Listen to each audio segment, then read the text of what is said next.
Baylor baseball returns to the Brazos, and it returns to Baylor Lariat Radio. Welcome into a Tuesday night broadcast between Baylor and Stephen F. Austin on Baylor Lariat Radio. I'm Joe Pratt, joined alongside Foster Nicholas, and we're back here again at the Baylor Ballpark. Game 16 of the year, Foster. The Bears coming off of a road swing, their first Big 12 series of the season, in a three-game sweeping at the hands of Houston. They lost all three games. And the bats really couldn't get going, and we got a bit of a different lineup today from Mitch Thompson, but we'll get into that in a little bit. Just you kind of had a pulse on that series this past weekend. What did you like? What did you see? I think you look at it and you obviously see you didn't get a win against the Big 12 team that is not someone that you expect to be near the top by the end of the season, and that's a series you needed to take one of. Yes, it's hard to win on the road, but I think baseball is a different sport than others that may be, basketball, football. It's just tough to win on the road, but in a three-game series of baseball, you are expected to win at least one of those, and the Bears didn't. And that, I would say, as you had mentioned, was the bats. Baylor's bats did not come alive, outscored heavily. I mean, if you're only able to put up, a maximum of 4 runs in a game, lost 4-3, 0-8, and 2-3, you just can't win ball games, scoring only 6 runs in 3 games. But the starting pitching for Baylor was some of the best you've seen all year. I mean, Mason Marriott, Colin McKinney, and the freshman Mason Green also coming out there and having a fantastic outing on Sunday, and all of them gave you the opportunity to win. The bullpen maybe gave it away a little bit, but, I mean, if you're giving up 8 runs and you're just not scoring any, then again, that's more on the bats than the bullpen. Yeah, and you try to bring some positives out of the weekend. It's not easy to do that when you don't win a single game, but one of the positives, as you brought up, was pitching. Starting pitching was good, able to keep them in the game. At times, the bullpen was able to do the same, but a little bit shaky, too. And now today, we have a guy who's a bit new to the starting role, but we've talked about a lot this year about how Mitch Thompson kind of aimed that Andrew Petrowski getting the start for the Bears will be the man to kind of maybe getting into a starting role later on in the season as the Sunday guy, possibly, but we get him for the first time as a starter right here today, his 10th appearance as a Bear, and it's going to be a start here today against Stephen F. Austin. So kind of what are you excited for from Petrowski? He's been solid to this point so far. A couple of blemishes in the box scoring so far for him, where he's given up about 4 earned, but other than that, it's been relatively smooth sailing. Andrew Petrowski is definitely a guy coming into the year who Mitch Thompson expected could take the leap and potentially go through the lineup 2 times. I don't think you're looking at 3. And I'm questioning whether you look at 1 today based on what Mitch Thompson did last week, having Costasio just come out there and throw the first inning as an opener. I mean, I look at Petrowski, 6 appearances, 6 innings pitched. So while I would love to see him go out there and throw 3, I think that's probably his cap today. You're relying on the bullpen. Starters did an excellent job this weekend of reserving a lot of it. I would hope Petrowski can go 4 innings. I don't know if that's a guarantee at this point, but I do like that Mitch Thompson's giving him a shot. I don't think you have not, period, locked up. The end of that rotation, I think Mason Green is definitely in there for next weekend. But you're still trying to find that midweek guy. Matheson wasn't fitting the bill. Tanner Duke, we haven't seen in a little bit, and why not give Petrowski the shot to earn the job? Yeah, absolutely. I mean, we've seen good things from him so far, thrown 6 innings, given up 5 hits, 5 runs, 6 walks, and struck out 4, and batters are hitting at a 208 clip against him, so pretty good numbers against batters in that category, but still he'd like to limit some of those runs from coming across. He'll be going up against Carter Hines on the side for Stephen F. Austin. He's appeared in 3 games so far this year, 2 of which were starts. He's got a 6.14 ERA. He's allowed 5 earned runs in 7 1/3 innings pitched. Clearly a midweek guy that Stephen F. Austin is throwing out there because they have lost so many guys on this rotation for them. I believe it was 2 returning pitchers that they have on this roster, and so this is another one of those returners on this team who struggled through last season as well. So for the Bears, they got to be aggressive and they got to take advantage of this guy, especially after last weekend where the bats really didn't get anything going. But, I mean, taking a look at this lineup, Foster, kind of what do you see moving forward? What do you think has to be a key to this game offensively? I would like to say you got to push a ball out of the ballpark, but Baylor's not going to win with home runs alone today. Baylor needs to show power. They need to show kind of just plate discipline and maybe cutting down the strikeout numbers. The Bears struggling to, finish innings. It's been a strikeout with 1 out, strikeout with 2 outs. You're just not able to close the frame. And I think you look at the bats from 1 through 9, there's opportunity at the top end, and then at the bottom end, maybe they haven't found themselves, but I'm a guy who's really high on Chase Womack, and I'm glad to see him earn his second start today. And at the end of the day, you've got a number 23 ranked Texas Tech team coming in this weekend, so scoring a boatload of runs, which I won't say is a chore against SFA today, is exactly what you need momentum-wise as you push towards that second Big 12 weekend series. Well, that's absolutely right. And we're going to have the first pitch from the Baylor ballpark in just a few moments. We're going to take a quick break and a few messages from the Baylor Lariat. But when we come back, it's Stephen F. Austin, it's Baylor, and it's all coming up next on Baylor Lariat Radio.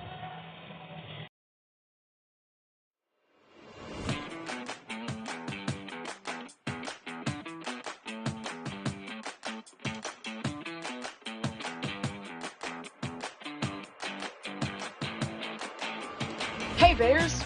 Are you always the last to know about what's happening at Baylor? Are you left quiet in a group when talking about last week's game? Well, you haven't gotten your morning buzz yet. Did you know you can get your dose of current Baylor news every Tuesday through Friday straight to your inbox? The Baylor Lariat Morning Buzz e-newsletter provides you with breaking Baylor stories, local events, and in-depth sports coverage daily. You can be in the know on all things Baylor. If you aren't already buzzing, go to BaylorLariat.com. That's BaylorLariat.com and click the subscribe now to get your morning buzz from the Baylor Lariat. News for the students, by the students. We'll see you in your inbox. Hey there, Bears. Are you living your best life this year at Baylor? Well, we've got great news. The Baylor Roundup Yearbook has been right there with you, capturing those memories at every event. So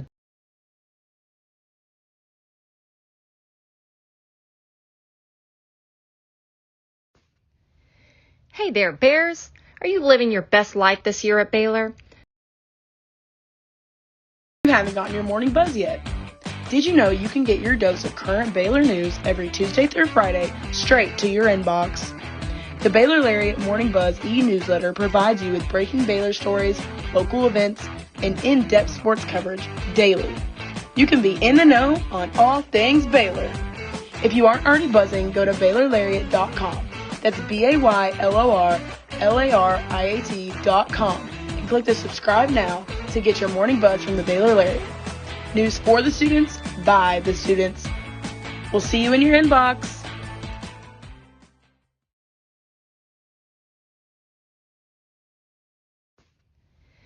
Hey there, Bears. Are you living your best life this year at Baylor? Well, we've got great news. The Baylor Roundup Yearbook has been right there with you, capturing those memories at every event. So don't forget to buy your 2022-23 Baylor Roundup Yearbook today and share your memories with friends and family for generations to come. But wait, did you already graduate? Don't worry, we've got you covered. We have yearbooks dating all the way back to 1896.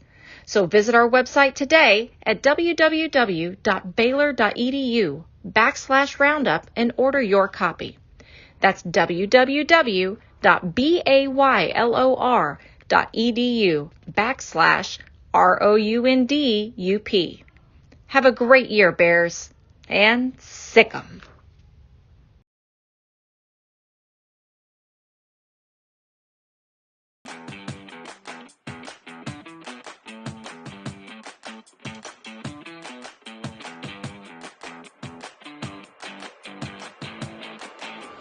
Hey Bears!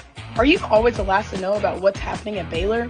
Are you left quiet in a group when talking about last week's game? Well, you haven't gotten your morning buzz yet. Did you know you can get your dose of current Baylor news every Tuesday through Friday straight to your inbox? The Baylor Lariat Morning Buzz e-newsletter provides you with breaking Baylor stories, local events, and in-depth sports coverage daily. You can be in the know on all things Baylor. If you aren't already buzzing, go to BaylorLariat.com. That's BaylorLariat.com and click the subscribe now to get your morning buzz from the Baylor Lariat. News for the students, by the students. We'll see you in your inbox.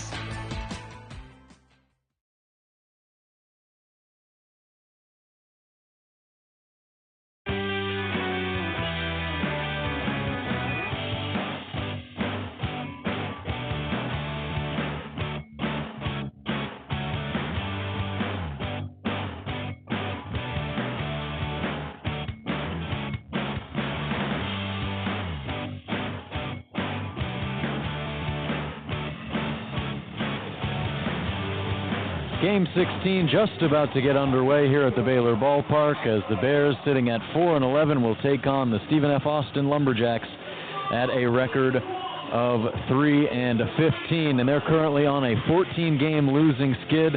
And how will they line up against the Bears today, Foster?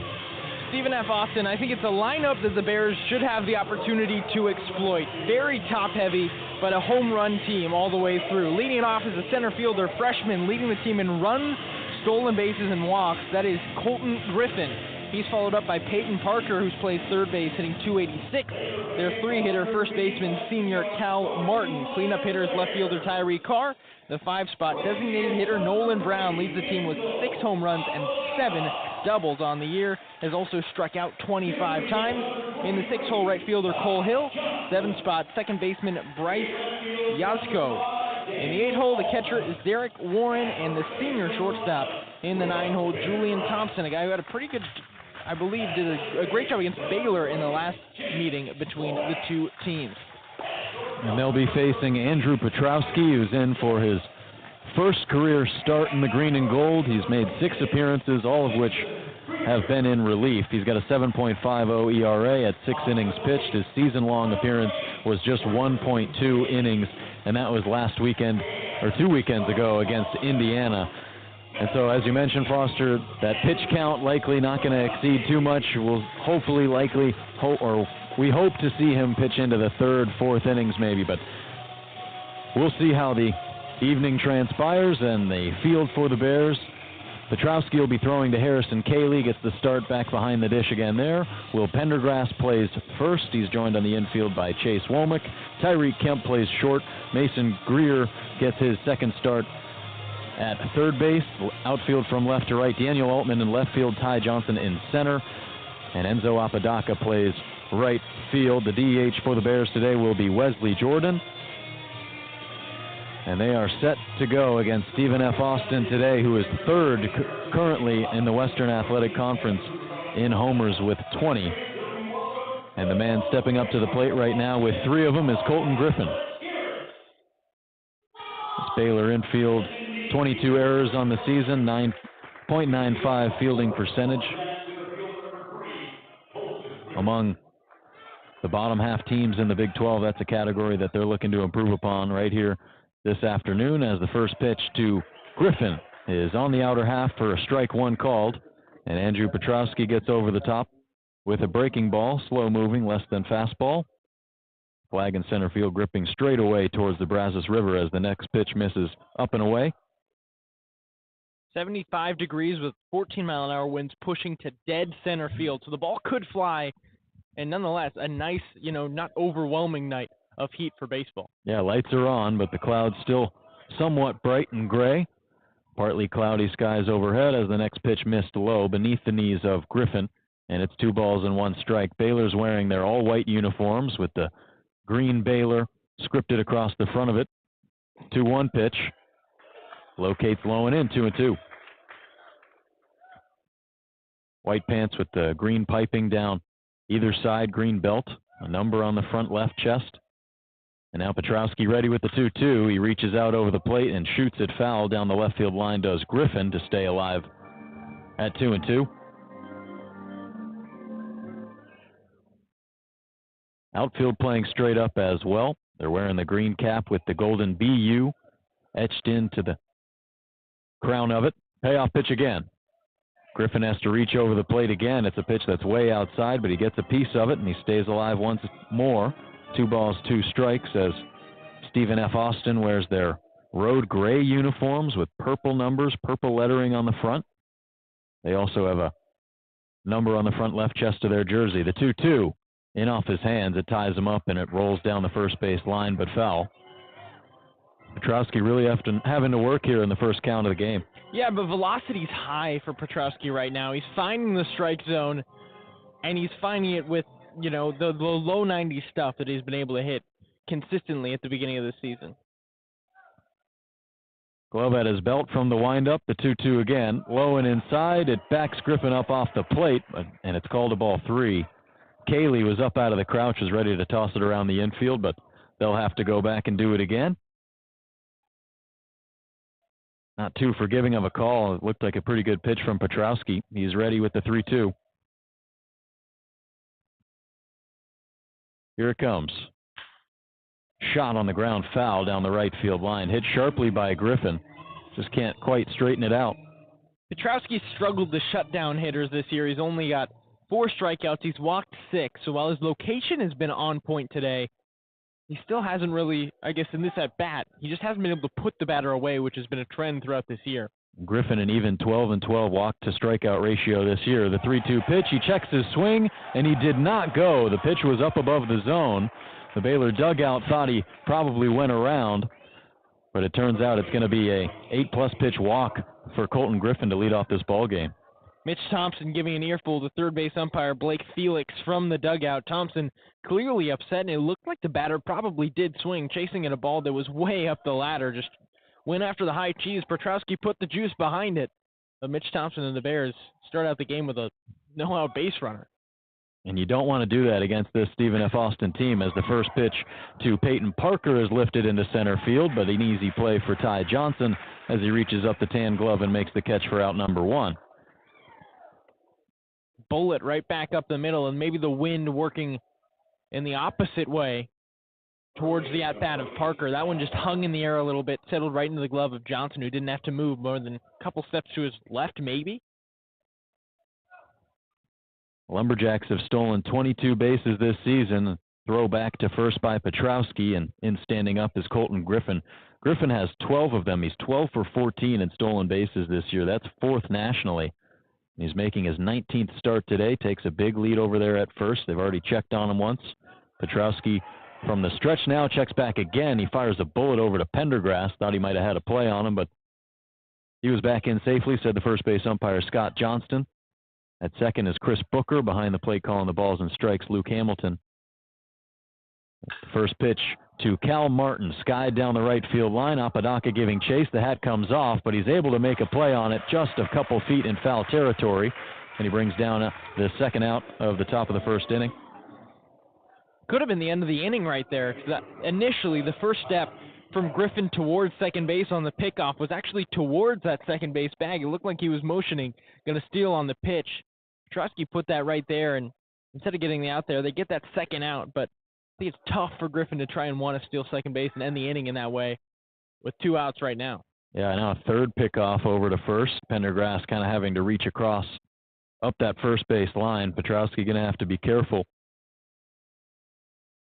with the speedy Colton Griffin on first. He's got a big lead there again. Cayley is up out of the crouch after that first pitch to Tyree Carr. It missed low, 1-0, but Cayley wanted to take a look back at first. No back pick with the left-handed hitting Tyree Carr in the batter's box.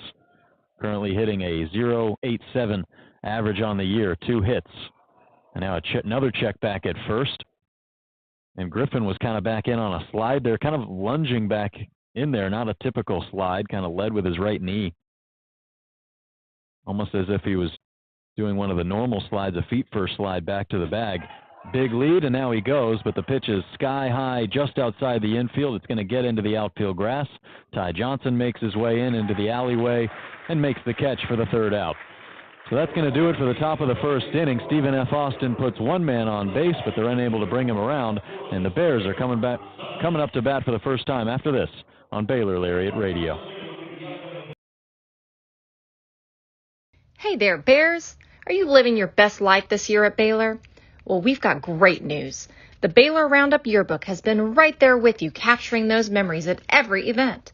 So don't forget to buy your 2022-23 Baylor Roundup Yearbook today and share your memories with friends and family for generations to come.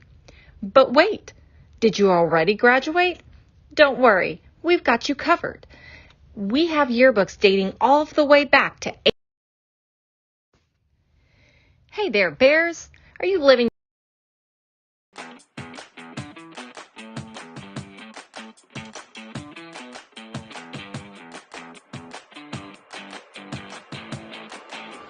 Hey Bears! Are you always the last to know about what's happening at Baylor? Are you left quiet in a group when talking about last week's game? Well, you haven't gotten your morning buzz yet. Did you know you can get your dose of current Baylor news every Tuesday through Friday straight to your inbox? The Baylor Lariat Morning Buzz e-newsletter provides you with breaking Baylor stories, local events, and in-depth sports coverage daily. You can be in the know on all things Baylor. If you aren't already buzzing, go to BaylorLariat.com. That's BaylorLariat.com and click the subscribe now to get your morning buzz from the Baylor Lariat. News for the students, by the students. We'll see you in your inbox.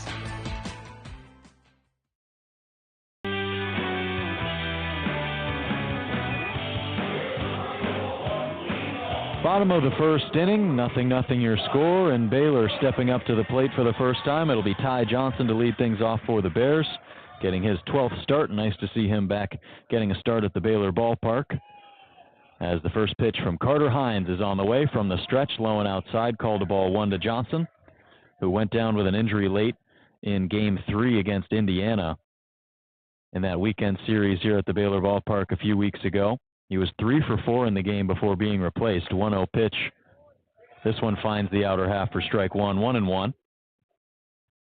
Had a double, had 2 singles, a run scored in that contest, and then he crashed into the right center field wall, making a really great play, tracking down a ball, hit into deep right center.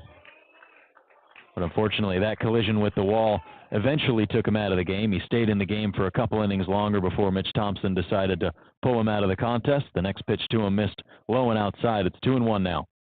Hines deals. A fastball that's ticked foul straight back to the backstop by Johnson, 2-2.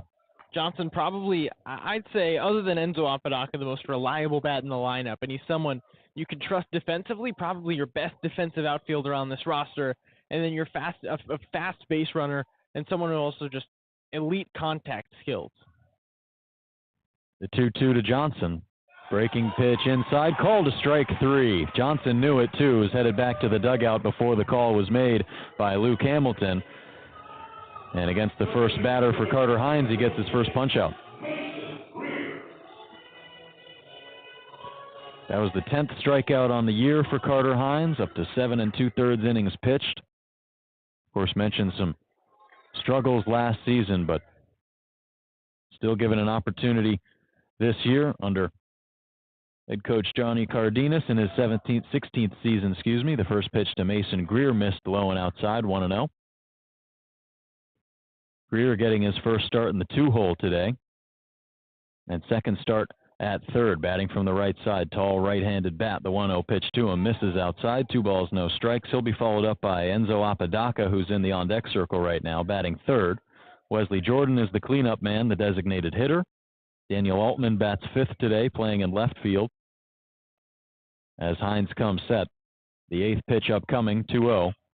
Slow roller on the ground towards third. Charging in is Peyton Parker. Has to throw on the run, but it's in time for the 5-3 putout to get Mason Greer for the second out of this ball game. Athletic play at third. Not a hard hit ball. Greer just way in front of a breaking pitch. Dribbles it over on top of it. Just a 5-star leaping play at third. Airborne, fires it to first, and had Greer by 2 or 3 steps. That'll bring up Enzo Apodaca. Lights are on. The flag in center field still blowing towards straightaway center, right above the 400-foot marker. And Hines is ready with the first pitch to Apodaca. It's a breaking ball that misses low and away. 1 ball, no strikes. Pendergrass bats 6th in the lineup today. He plays first. Chase Womack gets another start today at second, batting 7th. 1-0 pitch to Apodaca. Low and outside, 2-0 on the fastball. Tyreek Kemp plays shortstop and bats 8th. And Harrison Cayley is the 9-man today, doing the catching behind the plate for Andrew Petrowski. However long he stays in the game, faced 4 batters in the first inning. And this is the 3rd batter faced by Carter Hines, his counterpart in the bottom half. Next pitch to Apodaca. 2-0 pitch. Misses low and outside. 3 balls, no strikes. 7 balls to 4 strikes for Hines out of the gate. Although he's got those couple of outs to strike out to Johnson, the only strike that he threw to Mason Greer, just a dribbler to third. So the Bears can be patient and wait back. This is a guy who will walk a lot of batters. 3-0 to Apodaca, taken up and inside, ball 4. That's the 5th walk worked on the season by Enzo Apodaca. That evens his strikeout total at 6 and 6, and he's aboard with 2 gone. Correct me if I'm wrong, Joe, but it looks like this may be the first time that we've got fans in right field, maybe on the docks right above the right field fence. It's honestly a cool view, and then you got a boat sailing right down the river right behind him. That's a pretty cool place to watch one of these games. The first pitch to Wesley Jordan is taken up and away, 1-0. I'll say it's not going to be my first choice because they are kind of looking straight into the sun. You got a lot of shadows starting to creep their way across this infield. Apodaca stands 4 feet from first. He's looking straight into it. Gets into his secondary lead as the 1-0 misses inside. 2 balls, no strikes to Jordan. You know, I think during the Indiana series we saw some people out there. It was great weather that weekend. But yeah, those guys all looking up into the sun. Looks like they brought their own lawn chairs too. Apodaca gets checked on at first. He has to dive back in safely. That throw might have been close from Hines, the lefty, had it not been dug out in the dirt by the first baseman, Cal Martin. Apodaca, not someone who's really looking to steal, especially with the 2-0 count. He's got a short lead. The 2-0 pitch is roped down the third base line, knocked down on one hop by Peyton Parker, but he's not going to have a play at first. So a hard hit ball by Wesley Jordan on a 2-0 count. And now back-to-back base runners for the Bears with 2 gone in this bottom of the first. That one's going to go down as a single just because Jordan hit it so hard down the third base line. The only thing that the third baseman, Parker, could have done is really just had the ball on the hop. Otherwise, it was hit so hard that there was no play unless you field it cleanly. And didn't field it cleanly. Wesley Jordan, even a guy with little speed, hit that so hard that he could find his way to first. He's got a big lead at first, not being held on there with the runners on first and second as Daniel Altman takes up and inside for ball 1. Altman, a pole hitter who is really going to favor that right side. So they've got the first baseman almost touching that first base line and playing deep because Altman's 385 batting average of recent is something that defenses have to respect. Hines ready, looks back at second, now deals home. It's up and inside off the hands of Altman. 2 balls, no strikes. Altman 10 of 25. 2 of those gone for extra bases. Could use that right here with 2 gone, driven in 4 runs. I like one that sees those fans on the right field fence. How about that green and white sail on the river?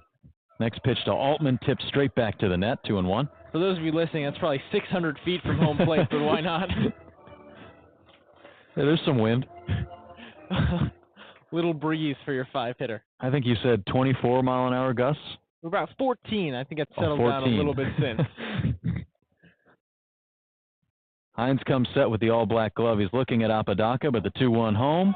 Breaking ball that falls in at 2-2. That was a nice pitch from Hines. Looked like Altman was sitting fastball. He gets the breaking ball on the outside corner, tailing away from the batter in the left-handed box. A really nice breaking pitch, probably slider or curveball, favoring that low outside corner. 2-2. Altman swings but taps it off of his front right leg. Could have worked well as a bit of a swinging bunt there, but clearly looking for some more solid contact here at 2-2. Looks like he got that breaking ball again. You think Hines goes to it for a 3rd time in a row? I think so. I mean, you've had Altman out in front and then just frozen at the knees. You either go back to it and Altman's all over it, or Altman's thinking fastball and you get him again. It's a lefty-on-lefty matchup. Carter Hines comes set with the glove just above his belt, looking back at second base. And now he kicks and deals home. 2-2 pitch is cut on and missed, strike 3. Looked like a little bit less than fastball. Was able to get Daniel Altman as Stephen F. Austin able to strand 2 Bears on the base paths. And we go to the 2nd inning, scoreless on Baylor Lariat Radio.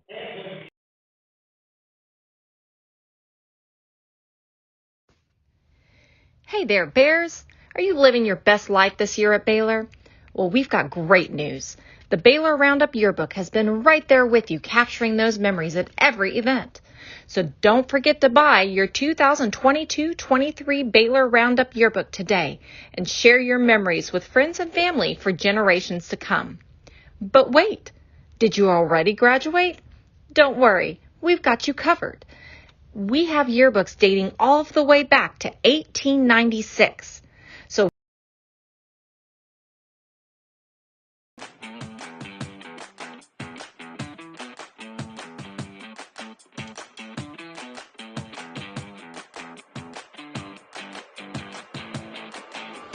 Hey Bears! Are you always the last to know about what's happening at Baylor? Are you left quiet in a group when talking about last week's game? Well, you haven't gotten your morning buzz yet. Did you know you can get your dose of current Baylor news every Tuesday through Friday straight to your inbox? The Baylor Lariat Morning Buzz e-newsletter provides you with breaking Baylor stories, local events, and in-depth sports coverage daily. You can be in the know on all things Baylor. If you aren't already buzzing, go to BaylorLariat.com. That's BaylorLariat.com and click the subscribe now to get your morning buzz from the Baylor Lariat. News for the students, by the students. We'll see you in your inbox.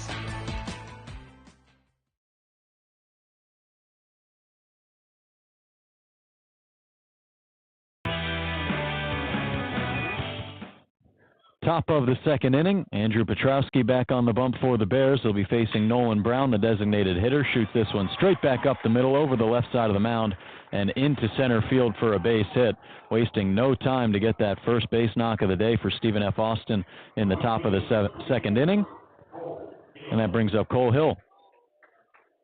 14 pitches through that first inning for Petrowski, with 9 of them coming to the leadoff hitter, Griffin. So he worked his way rather quickly through the rest of the inning, earning that second inning of work from Coach Thompson.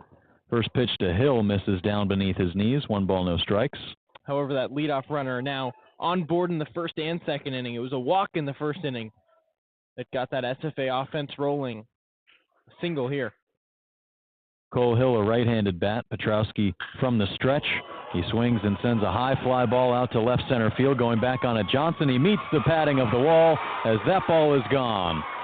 A light pole shot for Cole Hill, and Stephen F. Austin jumps out in front 2-0 in the top of the second inning. That was a no-doubt home run. Cole Hill just turned at the hips and exploded, pounding one over the left center field fence. And that one, Joe, maybe a little bit closer to that green and white sail we were talking about earlier. This is a team that came into this game third in the WAC in home runs with 20. That's the 21st of the season, and Andrew Petrowski had me worried in the first inning. I think I mentioned it. He was a fly ball pitcher. Everything was going towards the outfield, and the batter there just barreled that one up, punched it over the wall. 7th home run on the year for Cole Hill. He leads the Lumberjacks. Bryce Yorsko takes a strike 1 against Andrew Petrowski. That's the 2nd home run he's given up this season. 3rd extra base hit, line drive over the glove of Chase Womack into right center field for a base hit, and Yorsko keeps the hit parade alive. That's 3 in a row for SFA.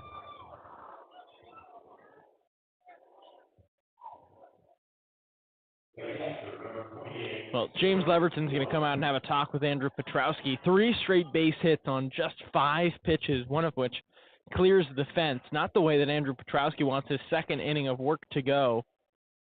But I think you look at it as more pitch execution, just not really hitting his spots, leaving the fastball a little bit higher than the belt, and clearly something that SFA had either seen on film or they had the inside scoop.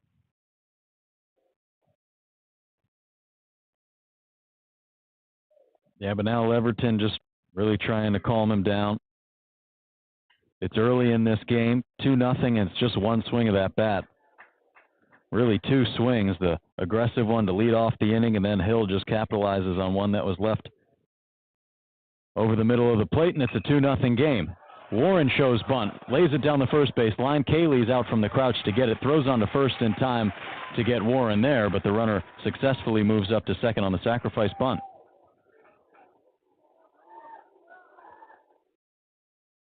SFA has been outscored 153-51 in their 14-game losing streak that they're on, and the fact that they just scored first here, a good sign if you're a Lumberjack fan and now just playing small ball, trying to get as many runs across in 1 inning. And with a runner on second base, they've got a decent shot. Here's Julian Thompson. The first pitch to him is turned on and lifted down the left field line, but it'll creep into the seats in foul ground. Could hear a few grunts in the crowd as he turned on that one. He really got a hold of that pop-up.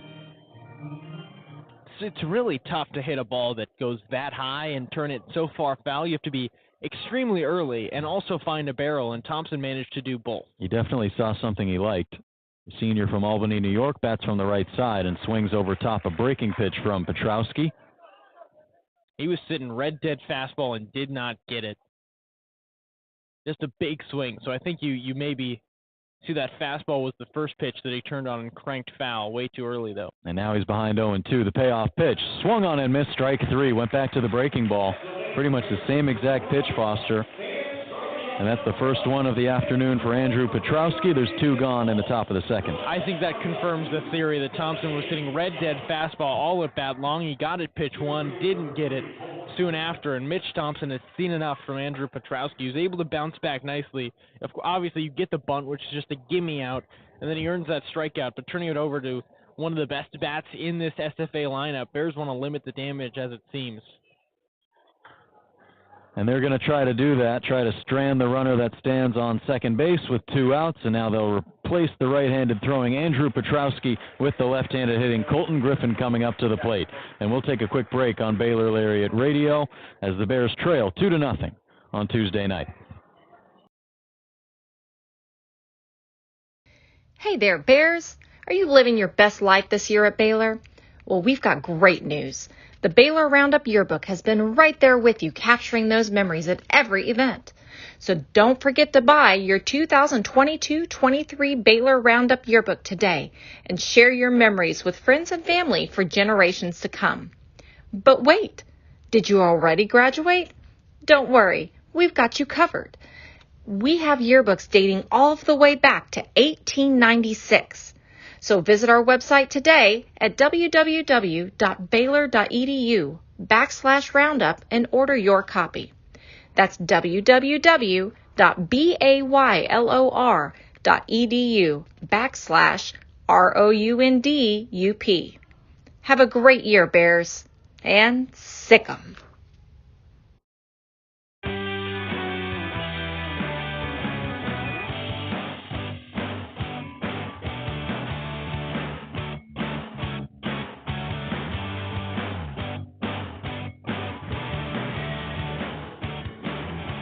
New pitcher for the Bears, left-handed thrower Jackson Wilkerson on to make his second appearance of the young season. Has pitched 1 inning so far. That was in the weekend series, the first one of the season against Indiana.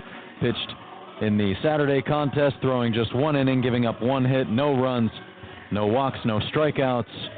So pretty much not too much damage done. Has only thrown 14 pitches. This is a good opportunity for Wilkerson just to get some time in, Foster, as he clearly hasn't been able to get into too many games so far yet this year. And midweek is going to be the opportunities for Jackson Wilkerson moving forward. Another freshman arm that Baylor is very, very high on. Wilkerson was 12-0 in high school in his junior season, missed some of that senior season due to injuries. So the Bears want to slow him into this collegiate game and make sure that he's 100% before they fire him out there for more starting opportunities. Nasty curveball, I will say, from Wilkerson. The left-handed pitcher, it's a 12-6, so you just see it go straight up and straight down. Attended Valor Christian in Highlands Ranch, Colorado, before moving to Montgomery, Texas, where he attended Lake Creek High School for a couple of years, so has been a part of some pretty good high school programs, I should say. And now joining the Baylor Bears. This is second appearance. He enters the game with 2 gone in the top of the second, a runner on second, and Colton Griffin, the leadoff man, is up to the plate. His last at-bat in the first inning, he walked. The first pitch to him from Wilkerson, a breaking ball that bends low and outside, so you see the stuff that he's got there does Wilkerson. He's just unable to dial that in for a first pitch strike. It misses low and away. 1 ball, no strikes as more shadows continue to cast their way across the entire field. Third baseman Greer is completely engulfed, and the mound almost is too, as the 1-0 pitch is cut on and missed. A low and inside fastball to Griffin, 1-1. Only 2 left-handed bats in this SFA lineup. The next one would be the 4-hitter. So I wonder if head coach Mitch Thompson maybe wants an inning and a third out of Wilkerson if he can shut down the next 4 batters in order. Looks back at second, the 1-1 home. Breaking ball that dials in on the outer half for strike 2. That one looked a little bit more slow-moving than the first one. Kind of faltering up there, as opposed to the more of the sharp breaking ball that he threw the first time. And now with a 1-2 count, can pretty much throw anything he wants. 2 outs in the frame. Breaking ball, little dribbler foul to the left of the mound. Wilkerson's going to go up to get it. He turns to throw, but he's not going to have a play. Just has to eat it into his glove.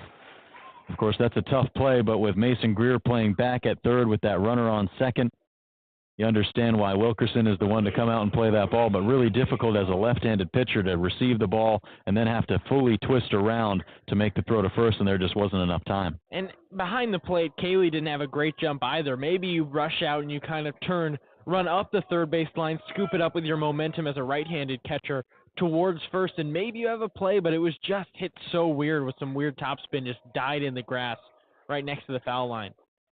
Wilkerson comes set with the black glove at his belt, and he moves home.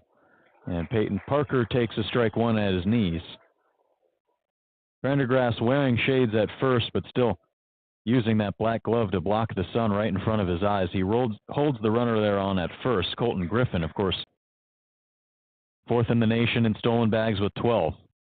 With the runner on third, that becomes all the more important as the next pitch misses low and inside to Parker, 1-1. Wilkerson's got a deceptive motion towards the plate, so if he wanted to go to first, if he sees movement, he kind of goes straight up and almost towards second base, so he'd be able to toss the ball over to the first base bag if he senses something up. He's ready, looks at first, but now moves home. The breaking ball is just inside, breaks off the left shoulder of Peyton Parker. I actually think Parker may have thought that was strike number 2. He's crowding the plate a little bit, and that one just nicked what looked to be the inside corner. He kind of turned around and frustrated with himself for not swinging, but gets the call to go his way. The 2-1 home. Fastball ripped down the third base line, but it's about 10 feet to the left of the chalk. Count stays at 2-2 to Peyton Parker. Wilkerson still looking for that first strikeout as a Baylor Bear. Runners are on the corners, the runner being held on at first by Pendergrass. Everybody else playing relatively straight up. Womack about 15 feet to the right at second. Outfield straight up as well. The 2-2 pitch on the way from Wilkerson. Fastball roped through the left side of the infield, past the diving Tyreek Kemp, and that's going to score another run. An RBI single for Peyton Parker makes it a 3-0 game. Wow, if Tyreek Kemp comes away with that, that's the best play that Baylor baseball will see defensively this entire season. Unfortunately, the shortstop stands at, let me look it up right here, 5'7". Just wasn't able to find that length, but went all out and extended. Really hard hit ball, and Kemp, fast reflexes, just not nearly enough of a, did you say lateral, vertical maybe there to dive and make the play? First pitch to Cal Martin. Low and inside. 1 ball, no strikes to Martin, the senior out of San Antonio, who's batting .240 on the season, 12 hits, 4 homers, has driven in 12 runs. Runners are on first and second with 2 gone. They've already driven in 1 with 2 outs in this frame. Wilkerson is set with the 1-0. Here it comes. Too far inside, nearly hit Martin. 2 balls, no strikes.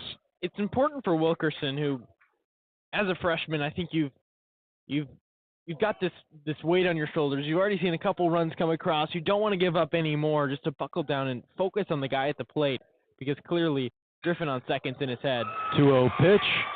Shot through the right side of the infield. That's going to get all the way towards Apodaca. Going to score a run from second. Griffin scores. The throw on to first is not in time. Parker's in there safely, and it's an RBI single for Cal Martin. That's the 3rd straight hit for the Lumberjacks. Opened the inning with 3 hits, and now another 3-hit barrage with 2 outs for SFA. And it looks like Wilkerson just kind of lost his touch. His stuff is definitely there, but the location, straight where SFA has been able to take advantage. And I'm not sure whether that be an issue on the pitcher or the batter, but it's really hard-hit contact pushing through those kind of small gaps on the field. Nothing too special SFA's doing. They're just hitting the ball hard and trusting it'll find some open green. And I guess that's what you've got to do when you're a team sitting at 3-15. Just swing away and hope it goes your way. And it has so far. Yeah, looking to snap a 14-game losing streak. Wilkerson comes set with Tyreek Carr at the plate. Left-handed hitter. Takes a breaking ball for strike 1. Carr marks the 9th batter to step to the plate this inning. SFA has officially hit around. Carr entered this game at a sub-100 batting average. He's still there at .083, but batting in the 4 spot today, as the next pitch to him is a breaking ball that finds the zone again, pretty much the same exact location, and it's 0-2. Carr with 2 hits on the season. He scored 1 run. One of those hits was a double and has driven 1 in. He's got a man standing just 90 feet away, a runner on first looking into the sun as Wilkerson is ready with the 0-2. Breaking pitch and called strike three. 3 straight breaking balls to Tyree Carr from Wilkerson, and he's able to strand runners on first and third, but not before the Lumberjacks bring across 4 runs and take a 4-0 lead into the bottom of the 4th inning. You're listening to Baylor Baseball on Baylor Lariat Radio.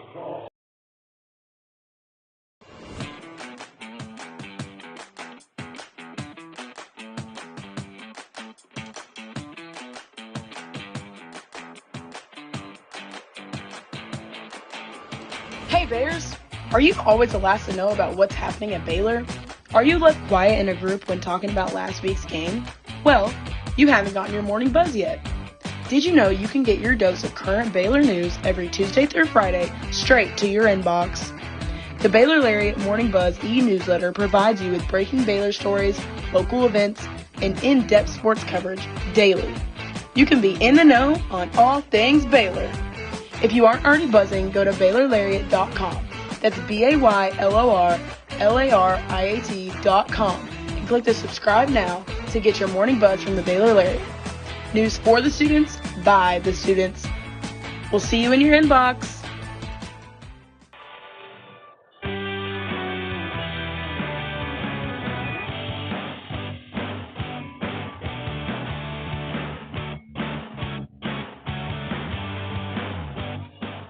Bears trail at 4-0 after a 4-spot put up by Stephen F. Austin in the top of the 2nd inning. It's going to be Will Pendergrass, Chase Womack, and Tyreek Kemp here in the bottom half of the 2nd, trying to put a dent in that lead. The first pitch they see from Carter Hines. Pendergrass takes up and away, 1 ball, no strikes. As Hines works through his 2nd inning of work, he threw 20 in the first frame, 12 of which were balls, 8 were strikes. The 1-0 pitch to Pendergrass, up and away again, 2 balls, no strikes. Well, this game could go one of 2 ways for Will Pendergrass, whose dad is in his first year as the pitching coach for SFA. So you think about it, either dad knows everything that is a weak spot for Will, or Will's going to take advantage of whatever his dad's trying to get away with on his strike zone. Right now, it looks like he's kind of being pitched around. The next pitch is a fastball that misses low and in. 3 balls, no strikes. We're talking about that pregame. Pendergrass taking a photo with his dad as he shows bunt on 3-0, but pulls it straight away, and it misses low and outside. An easy 4-pitch walk to start off the bottom of the 2nd inning for Will Pendergrass. Well, I was questioning, maybe Dad's like, I know Will really likes a curveball high and in, so maybe we'll just give him one of those, let him boost up his resume with a home run, or if maybe, you exploit the weaknesses, and I guess just don't pitch to him, period, is a good answer. First pitch to Womack finds the zone low and outside. That curveball's on a string from Hines, really well located. And he's able to find the box after throwing 4 straight balls to Will Pendergrass, who stands at first, a short lead there, as the next pitch to Womack misses up and away, 1-1.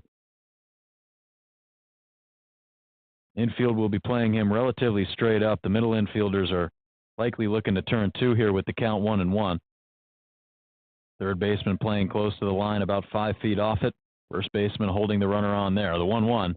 Womack tries to turn on a breaking ball, but he swings right over top of it. It falls low and in, 1-2.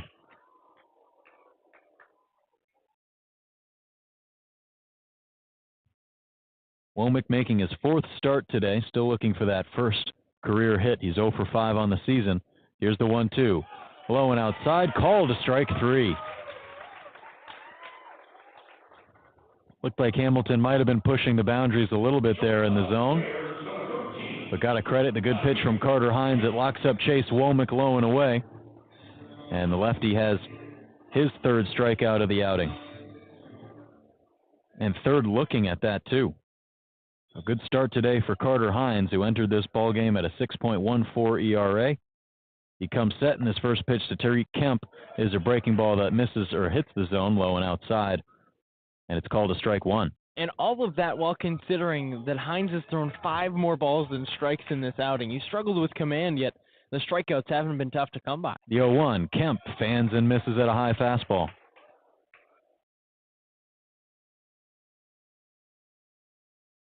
I think part of it could be aggressiveness from the Baylor batters.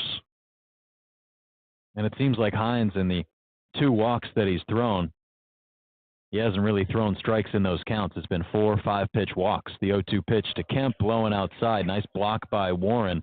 The catcher behind the dish had to go into the right side batter's box that time to receive that breaking ball.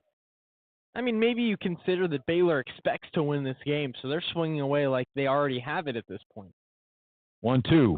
Kemp swings and misses at a fastball upstairs. The catcher, Warren, thought that was the end of the inning, but it's a swinging strike 3 to Tariq Kemp.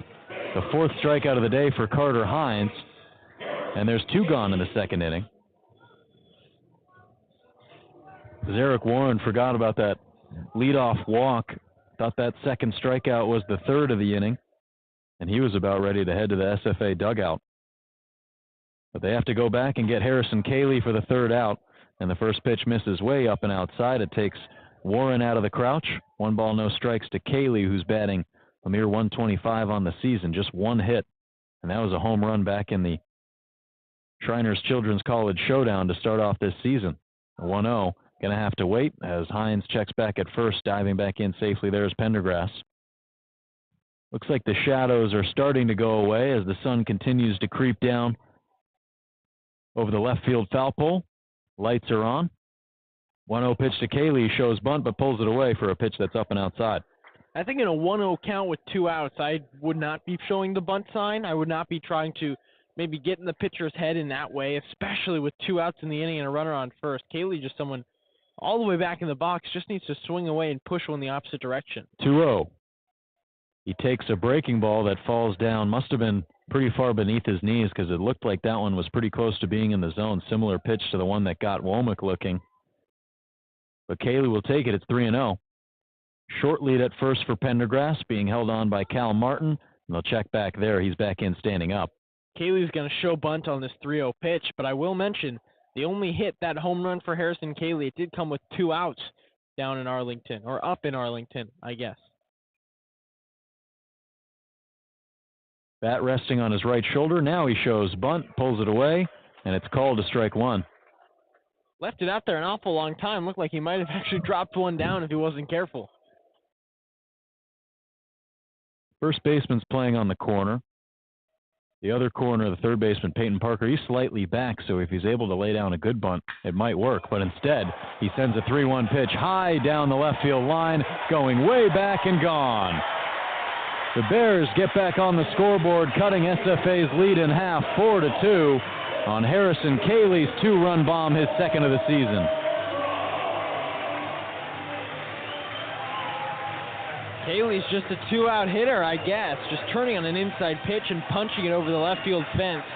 Cayley, not necessarily a pull hitter. He's someone who'll use all sides of the field, but when he got a pitch right in that, maybe that meat circle, exactly what he wants to see, he got it, and he pinned that one over the left field fence, making a Baylor pitcher chase it all the way from the dugout. Going to maybe step on Betty Lou soccer field. Is that one on the field? First pitch to Ty Johnson, misses low and in. 1 ball, no strikes as the lineup card flips back up to the top for Johnson, taking his 2nd plate appearance in this bottom of the 2nd inning. He struck out looking his first time up. Hines comes set with the purple glove resting right out in front of his belt, and the pitch is up and inside to Ty Johnson, nearly hits him in the helmet. I don't understand how he was even able to get out of the way of that ball. Somehow he's able to. The ball goes back to the backstop. The catcher, Warren, didn't even have a play on it. And now with the count 2-0 and the bases empty, he steps back in. Third baseman Parker playing even at third, 10 feet off the line. Martin deep at first, close to the line, playing the pull to Johnson, who takes up and inside on the breaking ball, 3-0. 24 balls, 16 strikes. At this point, Carter Hines definitely struggling with location, and maybe having to take something off when he's getting in those 3-ball counts, which allowed Cayley to turn on one. Johnson looks at a pitch that's way up and inside again. The 4th straight ball thrown by Carter Hines, and immediately Stephen F. Austin is going to want to make a pitching change with 2 outs in the inning, so they're unable to get out of this frame, as after 2 looking strikeouts to follow up the leadoff walk, the Bears have put 2 base runners on, with the exception of the home run by Harrison Cayley. But the batter is going to be Mason Greer, the number 2 man in the lineup, and a new pitcher will be coming into the game for the Lumberjacks. We'll tell you who it is when we come back on Baylor Lariat Radio. Hey there, Bears. Are you living your best life this year at Baylor? Well, we've got great news. The Baylor Roundup Yearbook has been right there with you, capturing those memories at every event. So don't forget to buy your 2022-23 Baylor Roundup Yearbook today and share your memories with friends and family for generations to come. But wait, did you already graduate? Don't worry, we've got you covered. We have yearbooks dating all the way back to 1896. So visit our website today at www.baylor.edu/roundup and order your copy. That's www.baylor.edu/ROUNDUP. Have a great year, Bears, and sick 'em.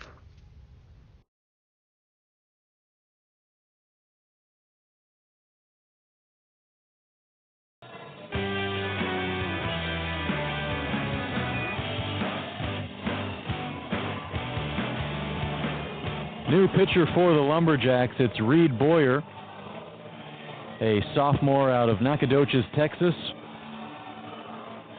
And he's on to make another appearance on the season, has thrown 11 innings so far this season for the Lumberjacks, a 2.45 ERA, 0-1 record, 5 strikeouts to 5 walks. He's allowed just 3 earned runs and 11 runs scored overall, so really not a lot of help from his field, but that ERA is pretty good, and he's thrown 206 pitches so far this season, so clearly works pretty efficiently through those 11 innings.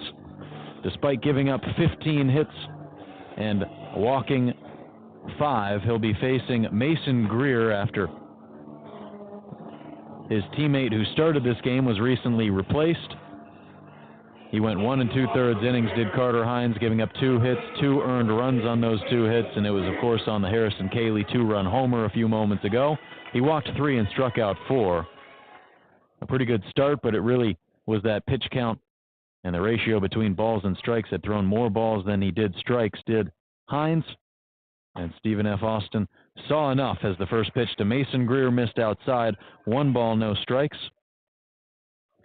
Greer batting for the second time today, grounded out to third his first time up. Big lefty from the left side going up against the right-handed throwing Boyer. That's hit straight back up the middle, right over the center of the rubber into center field. A base hit for Mason Greer, and the Bears keep the second inning going. Smoked it right back up the middle, as you said. Greer, again, the Baylor bats are just turning on pitches, and if they're waiting and they're patient in their bats, they'll find good pitches to hit. They finally did that towards the end of the outing for Carter Hines, and now instantly on Reed Boyer as the first batter, Greer, coming around with a base hit.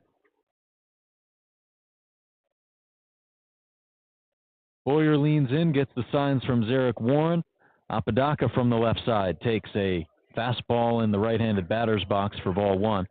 Runners are on first and second. Pretty good 2-out hitting in this frame from the Bears. Harrison Cayley, Ty Johnson, Mason Greer extended this frame with 2 outs. The next pitch to Apodaca, breaking ball that falls in low and inside, 1-1. Some patchy clouds overhead, slightly blue skies turnishing to a light orange color as the sun sets to our left, and the lights shine down at the Baylor ballpark. Boyer is set and throws outside, 2 balls, 1 strike to Apodaca. He's one of the men who walked in that first inning. The first one issued by Hines, the first of what would be 3 in the outing. Next pitch to Apodaca, reaches out, fouls it off the end of the bat, straight back into the netting above Wesley Jordan, who's in the on-deck circle. Count 2-2 to Apodaca. Apodaca riding a 14-game on-base streak, has reached in every single game this year. The 2-2. Outside, called to ball 3. That one just away. It was held by Warren there on the low and outside corner, but unable to get the call from Hamilton. They'll do it again with the count full. Flag in center field. Still blowing straight away towards center with that 10-mile-an-hour winds. 3-2. Apodaca lifts it down the left field line, but foul.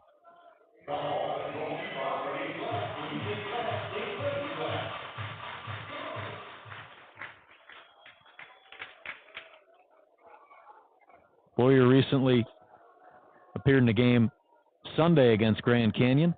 Pitched an inning, gave up 1 run. It wasn't earned. 3-2 to Apodaca. He stays alive. Fouls it back over the metal canopy to our left, out of the Baylor ballpark.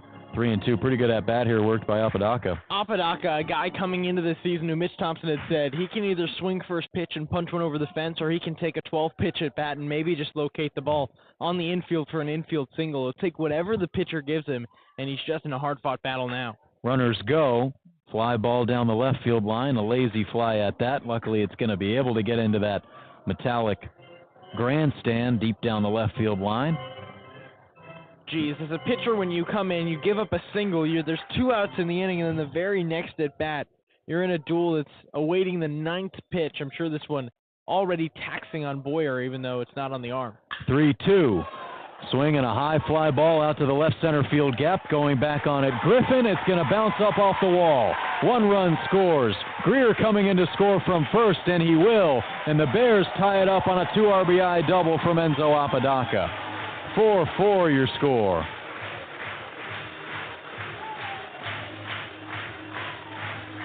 Crooked numbers in the top half of the inning. Not really what you want to see if you're Baylor, but matching in the second, I think you're maybe a little bit more okay with allowing those runs. And Enzo Apodaca is a guy who's done this all season long, leads the Bears with the batting average now north of 380 at 386 for Enzo Apodaca.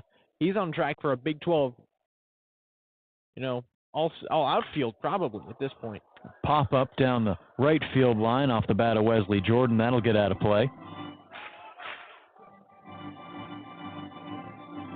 Would definitely be in the running for that Big 12 Newcomer Awards if he's able to continue this into the weekend series against Texas Tech. Boyer is set. The 0-1 pitch to Jordan is laced over the left side of the infield into left field for a base hit. Apodaca charging around third. He will score easily, and the Bears take a 5-4 lead. An RBI single from Wesley Jordan. All of this offense for the Bears has come with 2 outs. Harrison Cayley starts it out with a 2-run home run, and then the Bears get a walk, a single, a double, and another single. It hasn't been anything too special for the Bears, I guess, other than that Harrison Cayley home run. It's just been staying within yourself and finding the opportunity to make hard contact, and it's proving to work in the advantage of the Baylor Bats. Jordan a short lead at first. Here's Daniel Altman, righty on lefty matchup. Altman takes a fastball down low for ball 1. So you mentioned it in the last frame. Of course, crooked number, 4 runs put up by SFA. Now 5 put up by Baylor in the bottom half of this second inning. And this is the 9th man to come up to the plate. It's Daniel Altman with a 1-0 count. Left-handed swinger takes a fastball for strike 1 on the inner half. 1 ball, 1 strike with 2 gone. The second out of this inning was recorded against Tyreek Kemp, who struck out swinging against Carter Hines. Runner goes. Jordan on his way to second. The throw skips in there, and he slides in safely as it's jarred loose from the shortstop, Julian Thompson, and it's a stolen base for Wesley Jordan. Yeah, first stolen base of the year for Wesley Jordan, and stealing with 2 outs. I don't know how I feel about that. Bears get lucky as the ball pops out of the heel of the glove from the shortstop, Thompson. I think he might have had that beaten. 2-1. Fouled down the left field line. It would have been close. I think he's out by a mile. I mean, Wesley Jordan, the guy you got running with 2 outs on a delayed steal. I mean, if that's Enzo Apodaca or Ty Johnson, fine, but your designated hitter? Yeah, I think he would have beat the throw, though. Bounced in, skipped off his leg. That also helps. Altman takes inside. It bounces off the glove of Warren. He's able to regather it right around the feet of Altman. Counts full now. Jordan showcasing that speed. He's on second, his first stolen base of the year. Not something the Bears do too often. Just their 7th stolen base as a team, as the 3-2 pitch is lined straight back into center field for a base hit. Jordan scoring from second, standing up easily at home. 6-4 your score as Daniel Altman bats another one home with 2 outs. Bears take a 2-run advantage.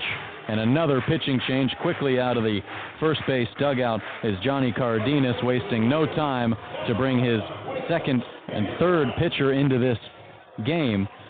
The third pitcher to throw just in this inning also and clearly not ideal after his guys just took a 4-0 lead. What a response from the Bears as they take it back 6-4. Well, I mean, if you look at this, I think we should stay through this break, Let's Joe, because it's been quite the inning from Baylor baseball, and I'd say you just tagged the best pitcher on this roster. Didn't even let him record an out. You plop up 4 runs on Reed Boyer. 3 of them will be credited to Boyer, 3 of which will also be credited to the starting pitcher, Carter Hines. But Boyer also responsible for the man on first in Daniel Altman.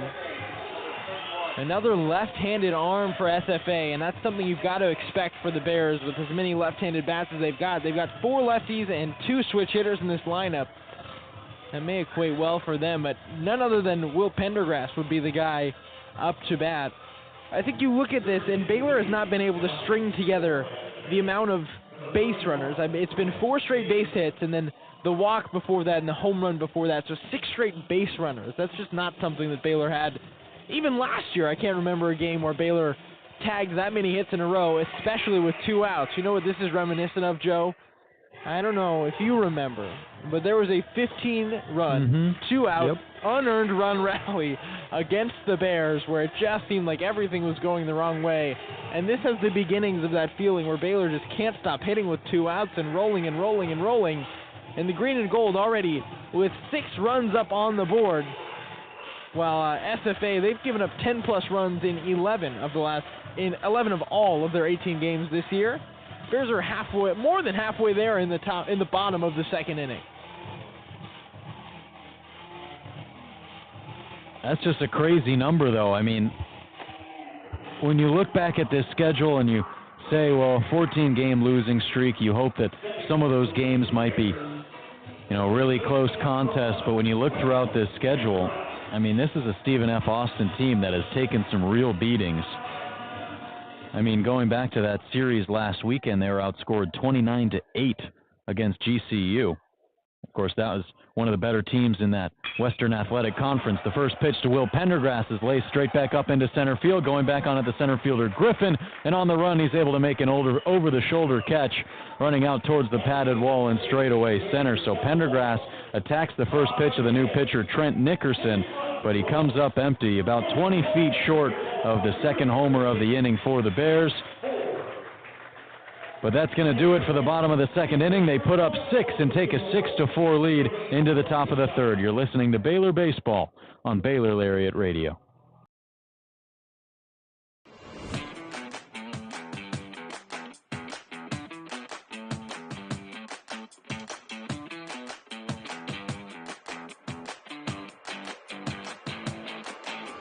Hey Bears, are you always the last to know about what's happening at Baylor?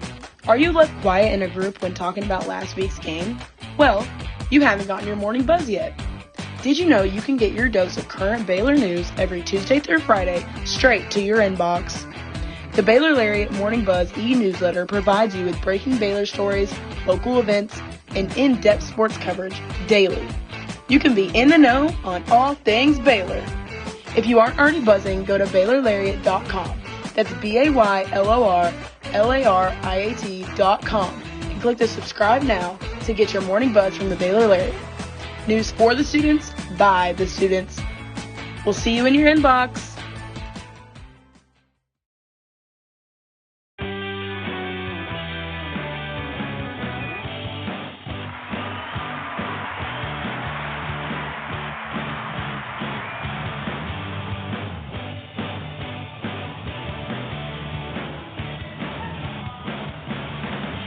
Top of the third inning, Bears lead at 6-4 from the Baylor ballpark on Baylor Lariat Radio. Joe Pratt with Foster Nicholas. And a new pitcher in the game for the Bears. It's going to be Drew Leach wearing number 54, and he enters this game as the third arm for the Bears. In his 7th appearance of the season, has thrown 8.2 innings, giving up 3 hits on 3 earned runs, 4 walks, 12 strikeouts, has faced 33 batters, and they've hit at a 111 clip against him. So a really nice start to the season for Drew Leach, rebounding after a 6.75 ERA last year in just 4 appearances. Has really gotten off to a good start in this 2024 campaign. And now another appearance. Here's his first pitch, and it's lifted into straightaway center field. Ty Johnson going back. The yard is going to hold this one as he settles under it about 4 feet in front of the warning track. And he has out number 1 on the first pitch from Drew Leach to Nolan Brown. SFA hit around last time, and Nolan Brown, the guy who started that off, and he's a guy who leads this team with 6 home runs and nearly punched number 7 over the center field fence there. It's been Tater Town here at Baylor Ballpark. 2 have already left the ballpark today. Here's Cole Hill. First pitch is a breaking ball. Too far inside, called a ball 1. Hill is a man who has one of those homers. Just hit his 7th of the season. Excuse me. That was the man who hit right before him. Hill hit his 6 second. on. Yeah, he had 6 on the year. Did Nolan Brown. Hill hit his 2nd of the season, and that was his 20th hit, a team lead. The 2-0 pitch. Leach throws low and outside, but called a strike 1. Hill also tallying that category of stolen bases, 8 for 11, second best on the team behind Colton Griffin, who's at 12. Of course, only 21 successful stolen bags, majority by those 2. He takes low and outside. The count's 3-1. Leach working quickly. Here it comes, and the fastball is called a strike 2. Over the outer edge, it's 3-2. Drew Leach has just been the most reliable Baylor arm because he's found the strike zone so consistently. Rarely finds these full count opportunities. Payoff pitch, and Hill's just able to stay alive by whacking that one foul off of home plate.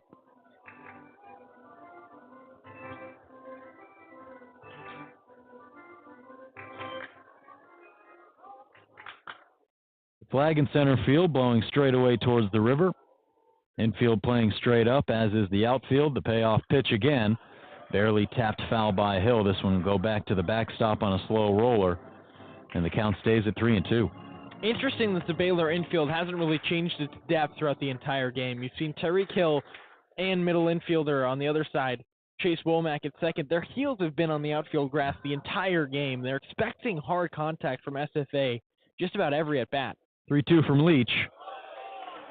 Taken low and outside for ball 4. So Cole Hill is aboard. Third straight inning with a base runner for SFA, and with 1 gone, that brings up Bryce Yorsko.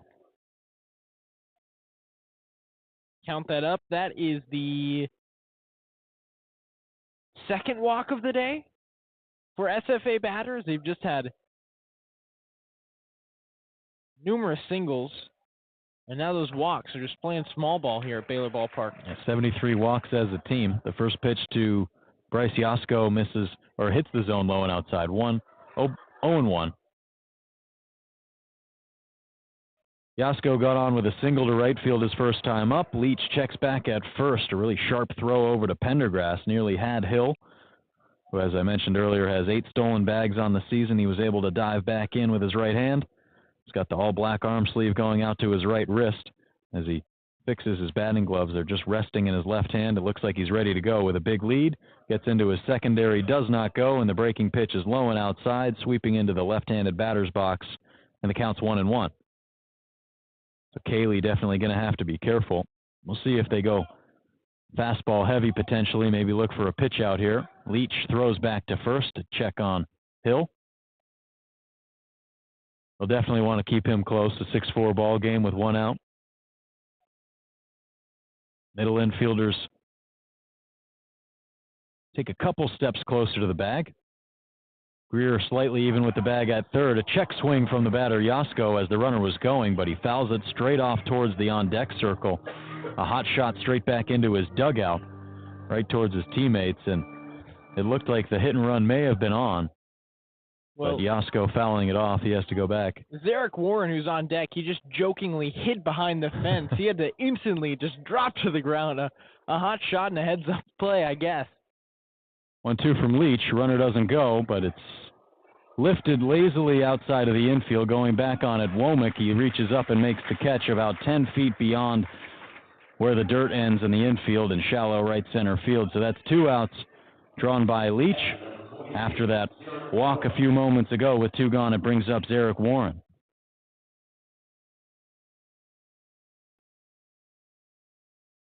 Warren, a sac bunt in the second inning, was able to advance a man to second. That was Bryce Yorsko. He came around to score. on a single from Colton Griffin. And now Leach checks back at first. Hill dives in safely.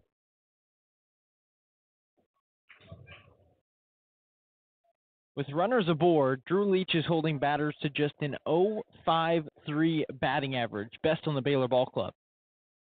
His next pitch, first pitch to Warren, is a slow dribbler on the ground, backhanded by Kemp, who throws on the run in time by half a step at first to get Warren. Really tough play by Tariq Kemp, but he shows off that strong arm of his for a 5'7" shortstop.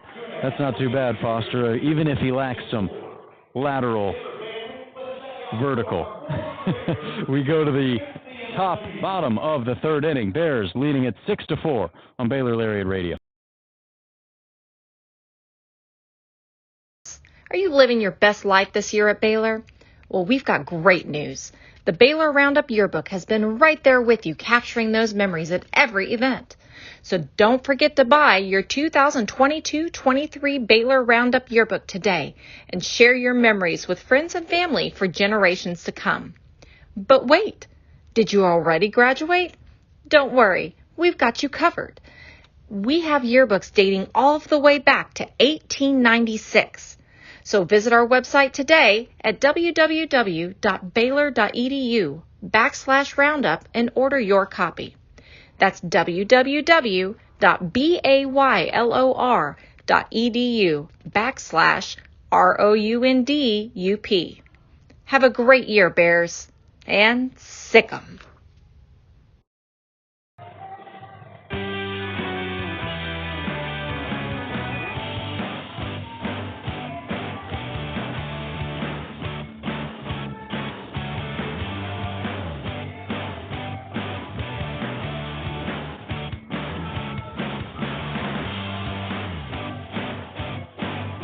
Trent Nickerson returns to the mound for Stephen F. Austin. He replaced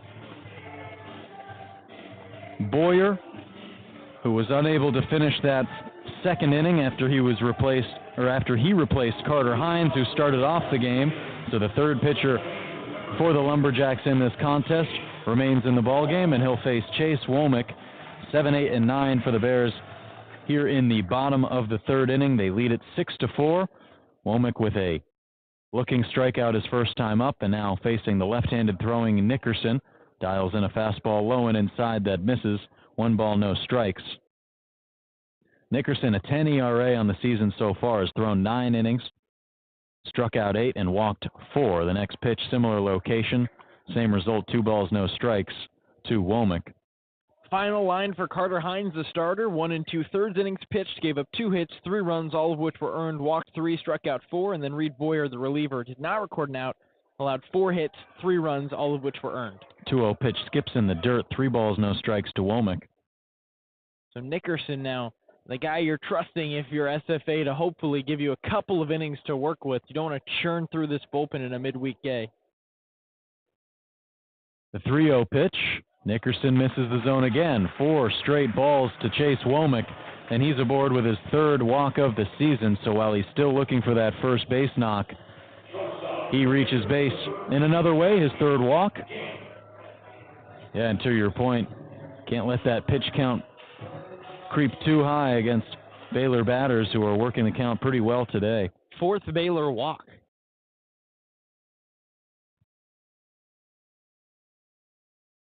Nickerson with the black glove. It's above his belt. He comes set against Tariq Kemp, who watches a breaking pitch bounce in the dirt. And now this time, with a light jog, Cardenas rushes out to the mound and immediately grabs the ball from Nickerson. He's seen enough. He's just kicking the mound. He is visibly upset. I don't know if that's the right move for a head coach. I'd be critical of that decision. I mean, you're still in the ball game. It's 4-6. I guess you put up a 4 spot and then you give up 6 runs. And yes, you don't like a pitcher who goes 5 balls, 1 strike. I mean, but man, that just seems absolutely brutal for a head coach to snag the ball like that. And I'm telling you, the listeners who can't see this, before the ball even hits the glove, head coach Johnny Cardenas is out of the dugout and he's rushing the field as if he were going to go tackle the pitcher for, smacking his wife or something. Like, I don't know how to emphasize just how fast he's out there to make a change on all 3 occasions. And now another new arm for SFA. It's going to be a right-handed pitcher this time. And I think at this point you're just looking for someone who's going to find the strike zone with Kemp, Cayley, and Johnson due up. And he did that for every single pitching change, too. There's only been 3 to this point, which is obviously not what you want because you're in the top of the 3rd inning. So I guess not only 3, but for the 3, he is, like you said, he's been out of that dugout before the ball even meets the glove of the catcher, Zarek Warren. And the pitcher was just out there, Nickerson. He retired the only batter he faced in that 2nd inning on 1 pitch. I guess you throw 5 balls to start the inning, and that's a bad look. And it was a deep, deep fly ball by Will Pendergrass to center field, so definitely not the same as if he got like a swing and miss. But you know, you can really tell when a manager gets upset, they get frustrated. I mean, they could have left him out there for at least the rest of this at-bat, but Tyreek Kemp, he's only seen 1 pitch. It's a 1-0 count. Nickerson's out of there. And even with a lefty-on-lefty matchup, he doesn't care. He wants to get him out. So I would set this as an over-under 2/3 of an inning. Are we allowed to do that? Over-under 1 inning. No, I think the new pitcher out there for SFA is Cade Parker, and Parker's another reliable arm for the Lumberjacks. An ERA of 4.5, record of 0-2, 8 innings pitched, 10 strikeouts, 4 walks. This is the guy who does fill the strike zone. Parker's seen all of his work as a reliever in 6 appearances to tally those 8 innings pitched. He's only given up 5 runs, 4 of which were earned, and 1 extra base hit. At 10 strikeouts and 8 innings pitched, Parker with an 0-2 record, and the long black sleeves come set from the stretch and deals in a fastball that's up and inside. Tyreek Kemp takes ball 2. An interesting look, but the first baseman kind of holding the runner on and as if he's about to catch a throw from across the infield. Just standing pretty much completely upright. No squat at all. Glove right in front of him towards the pitcher. You know what, I was kind of thinking about that earlier. It was a little bit strange. I'm glad you brought it up because I wasn't sure if maybe he just did that a few times, but you're right. It is every single pitch. It's completely upright. As the next pitch to Tyreek Kemp finds the zone on the get-me-over fastball, and the count's now 3-1. It looks like the Mies when you're playing Wii Baseball and he's just out there standing at first with the glove, just waiting for it to come his way. Just no arm, just the glove floating in front of him.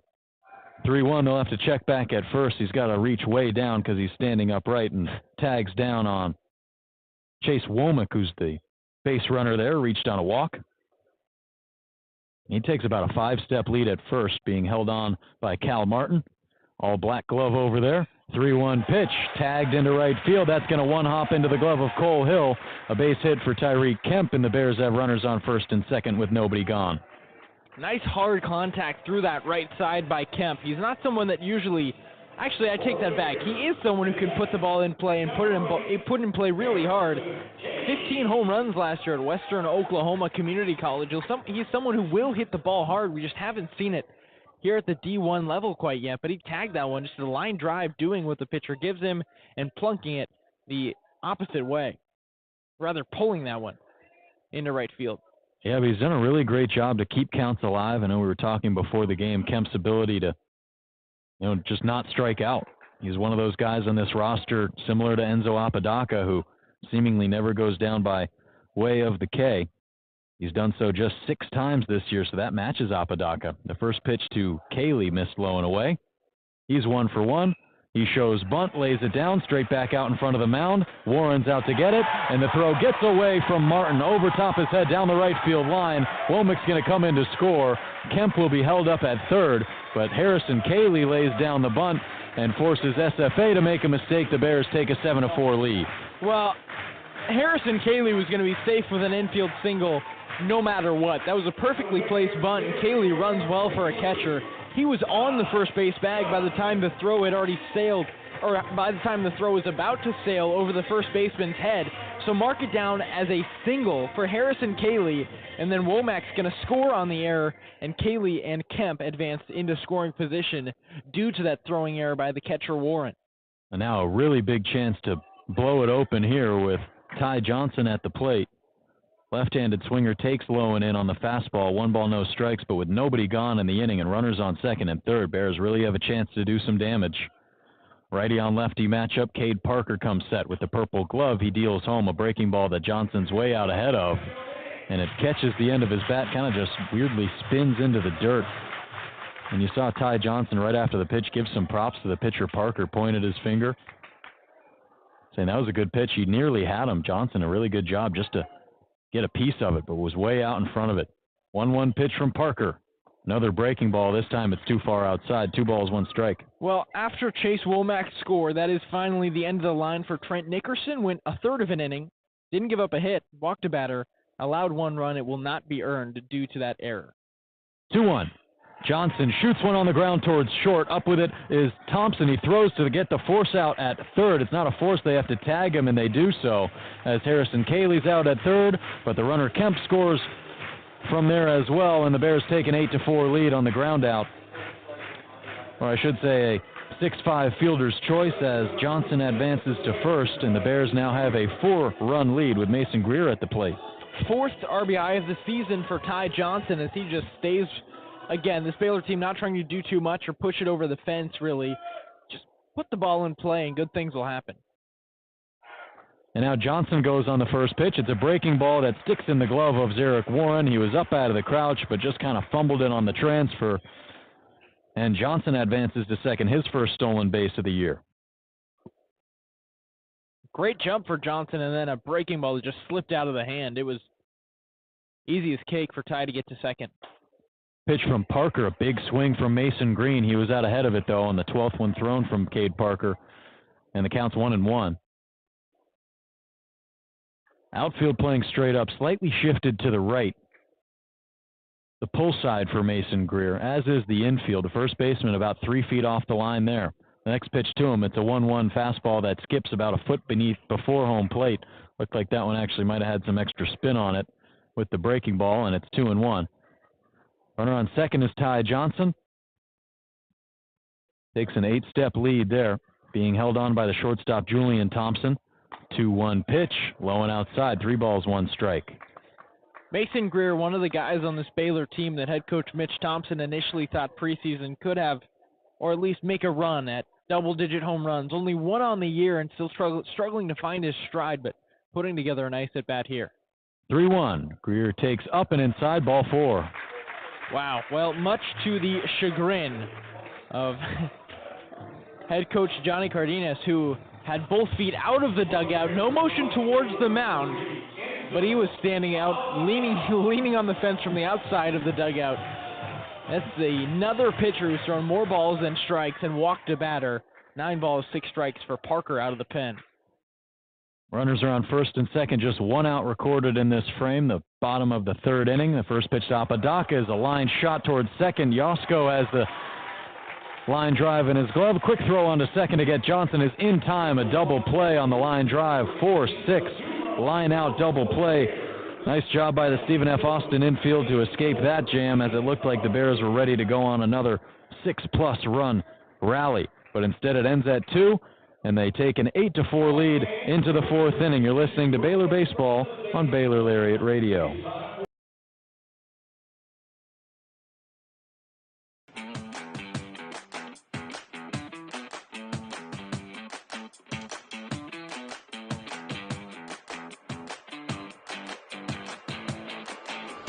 Hey Bears!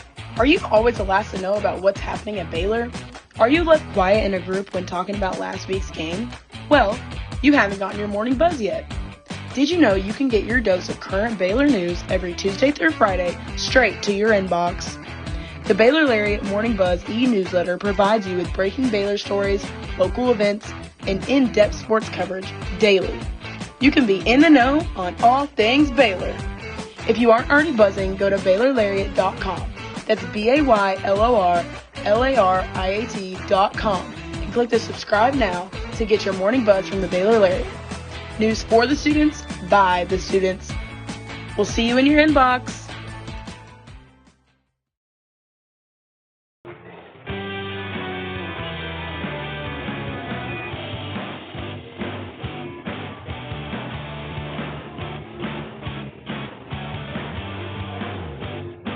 Drew Leach is back on the mound for the Bears, top of the fourth inning as they hold an 8-4 lead. As the Bats really woken up in these last two frames, Foster 6 in the bottom of the second, 2 there in the bottom of the third, and a really nifty double play drawn by the middle infield of Stephen F. Austin to escape that jam. Otherwise, the Bears could have gone on a bit of a run there. But some pretty good fielding. It ends up being their 10th double play of the season. And a nice grab by Bryce Yasko, who relayed it to second. And now the ground ball to Kemp. Kemp throwing on the run across the diamond. Has to go a Jeter-esque style throw from beyond third base to try to get Julian Thompson. But Thompson's just able to beat out the throw. Unsure if it was a bit too high and Pendergrass maybe came off the bag, but a bang-bang play at first. That's the ruling, and Mitch Thompson from the dugout is asking Will Pendergrass if he was on the bag, if they want to challenge, and Bears are not going to challenge, as it looked like Pendergrass was indeed in the air as the ball hit his glove and not on the base. Otherwise, that would have been a highlight play from Tariq Kemp, who made a great play in the hole. First pitch to Colton Griffin, laced down the left field line and over the netting, so it gets out of the play, out of the Baylor ballpark. Didn't touch on it yet, but the final line for Baylor's first two pitchers, Andrew Petrowski, an inning and 2/3, gave up 3 hits, 3 runs, all of which were earned, and then a walk and a K. Next pitch to Griffin. He gets a big swing and miss, does Drew Leach. Wilkerson came on, Jackson Wilkerson, that is the freshman, came on to get 1 out, gave up 3 hits before getting that strikeout to close the inning. Did allow 1 run that was earned. Leach ahead in the count, 0-2. Black glove above his belt. The 0-2 pitch finds the dirt, buried and blocked by Cayley.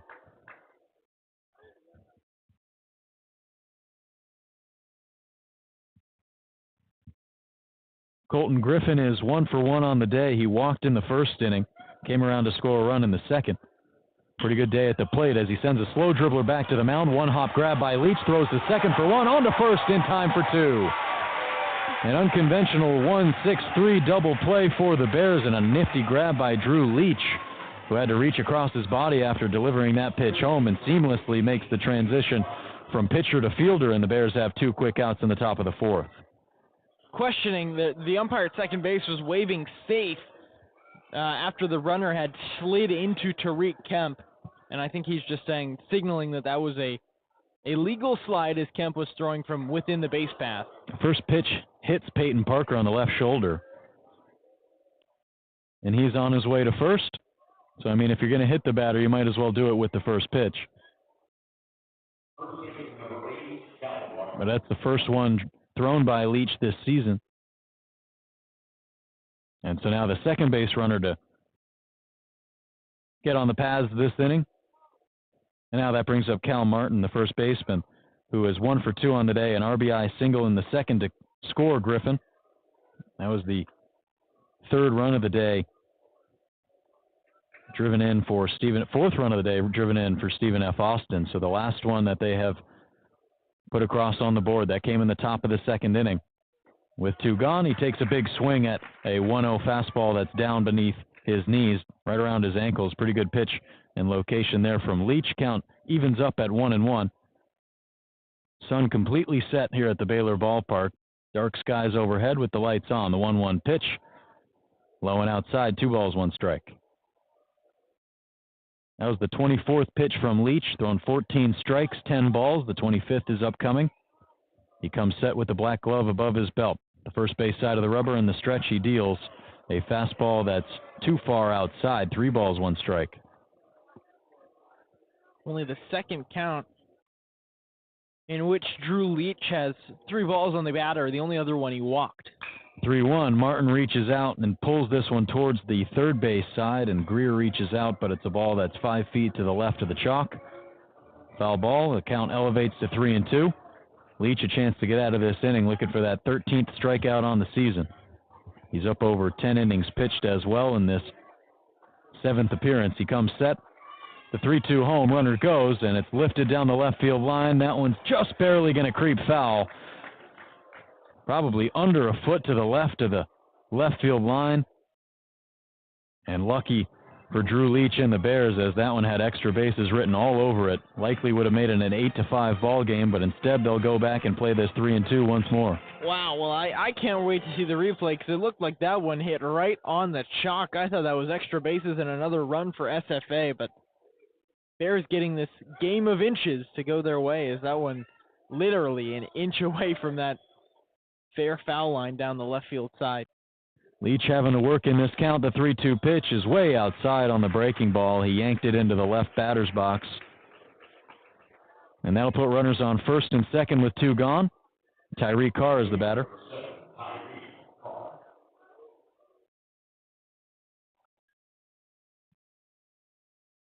Leach entered this ball game just 4 walks to his credit. Now up to 6 on the year. First pitch to Carr. Leach can't locate it this time, and it's a fastball up above his shoulders, 1-0. But, I mean, at least in these walk situations, it's a 7-pitch at bat. It's a 3-2 count. Leach is staying in there, and it's not just pitches way out of the zone, but competitive pitches to try and get a K. Leach deals, and it's a swinging bunt down the first base line. A chopper that's at Pendergrass. He waits on it, now sprints his way to first to make the play unassisted. And the third out of the top of the 4th inning. The Bears still hold on to an 8-4 lead as they strand 2 Lumberjacks on the base paths, and Drew Leach cruises through his 2nd inning of work. They'll come back up to bat after this on Baylor Lariat Radio. Hey there, Bears. Are you living your best life this year at Baylor? Well, we've got great news. The Baylor Roundup Yearbook has been right there with you, capturing those memories at every event. So don't forget to buy your 2022-23 Baylor Roundup Yearbook today and share your memories with friends and family for generations to come. But wait, did you already graduate? Don't worry, we've got you covered. We have yearbooks dating all the way back to 1896. So visit our website today at www.baylor.edu/roundup and order your copy. That's www.baylor.edu/ROUNDUP. Have a great year, Bears, and sick 'em.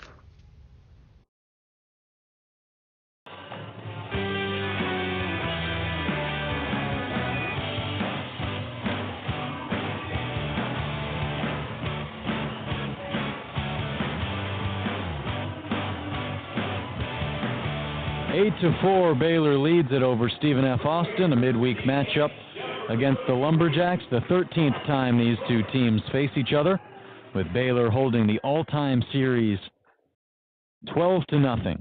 11 of those games being played here at the Baylor ballpark.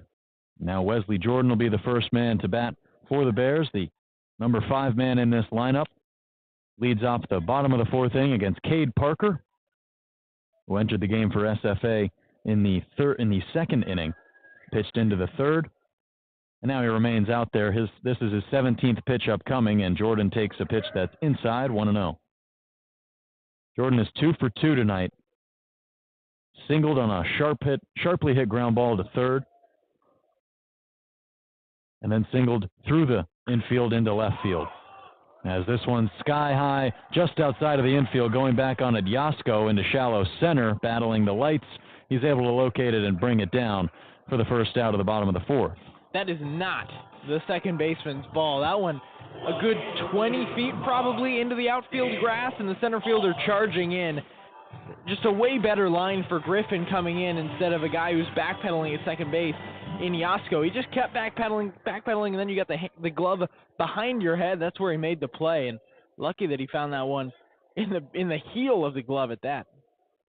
Brings up Daniel Altman, his 3rd at-bat. Takes a strike low and outside. Bears getting their 3rd trip around this batting order in the 4th inning, holding an 8-4 lead, 8 hits on the board, and the 0-1 pitch finds the zone 0-2. Parker ahead of Altman, who struck out swinging his first time up, but then singled to center field in the second frame. That was to continue a 2-out rally by the Bears. His was the final hit, though, to make it an 8-4 game. The next pitch, or 6-4 game at the time, as the next pitch misses low, and it's 1-2. Only 3 Baylor batters without a hit today. That's Ty Johnson, who's walked, Will Pendergrass, who's also walked and scored, and then Chase Womack, who walked and scored. Altman takes strike 3 low and inside. 11th strikeout on the year for Cade Parker. And a good pitch that locks up Daniel Altman, his second K of the evening. Swinging and looking, that one looking, and Altman could not believe it. He looked back towards the home plate umpire, and that pitch definitely low and inside by quite a bit. First pitch to Pendergrass, righty-on-righty matchup. He takes a breaking ball low and inside. 1-0. Of course, mentioned earlier, Stephen F. Austin in the midst of a 14-game losing streak. 1-0 to Pendergrass, gets a piece of it, fouls it off the hand of Zarek Warren. 1 ball, 1 strike. They were swept by GCU last weekend, their first conference games of the year, 0-3 in conference to start it, similar to Baylor, who lost 3 against Houston last weekend. 1-1 pitch is dribbled foul towards the Baylor dugout. 1 ball, 2 strikes now. They lost a midweek game to Lamar, a team that Baylor beat 11-5. SFA lost 11-4 in that game. And then before that, losing 4 straight to UC San Diego. And then they lost a midweek to UL Monroe before that, just a skid against so many different teams, and a couple conference, couple non-conference, but still unable to find any success as the next pitch to Pendergrass missed, and it's evened up at 2-2. Infield playing straight up. The payoff pitch, a breaking ball that he turns on, sends down the left field line. That's going to get down for a base hit. Takes a 1-hop towards Tyree Carr, and he quickly relays it in for a long single for Will Pendergrass, a 2-out base knock as he keeps the 4th inning alive. Well, after that base hit from Will Pendergrass, now just 2 Bears without a base hit today, those being Chase Womack and Ty Johnson. Womack with his opportunity to get that base hit right now. Womack 0 for 6 on the season. He's walked 3 times, and that's what he did his last time up in the 3rd inning. And now the first pitch to him misses low and outside. 1 ball, no strikes. It was a promising start for SFA at the beginning of the year. They started off the season at the Stephen F. Austin tournament. They hosted a few teams at their home ballpark. Lost the opener to Central Michigan as the next pitch to Womack falls low and inside. 2 balls, no strikes. But then they won 2 straight over Texas A&M Corpus Christi. Commanding wins 17-10 and 13-5. And then they won their 3rd in a row, a 6-5 game over Central Michigan. 2-0 pitch to Womack, ticked foul, and that's going to bang off of the top of the metal canopy and straight down into the seating area at the Baylor ballpark. 2 balls, 1 strike to Womack. And of course, that brings back some memories of last year, Baylor getting their first win of the season, a 6-5 win over Central Michigan. 2-1 to Womack's going to have to wait as Parker checks on first, and Pendergrass dives in safely.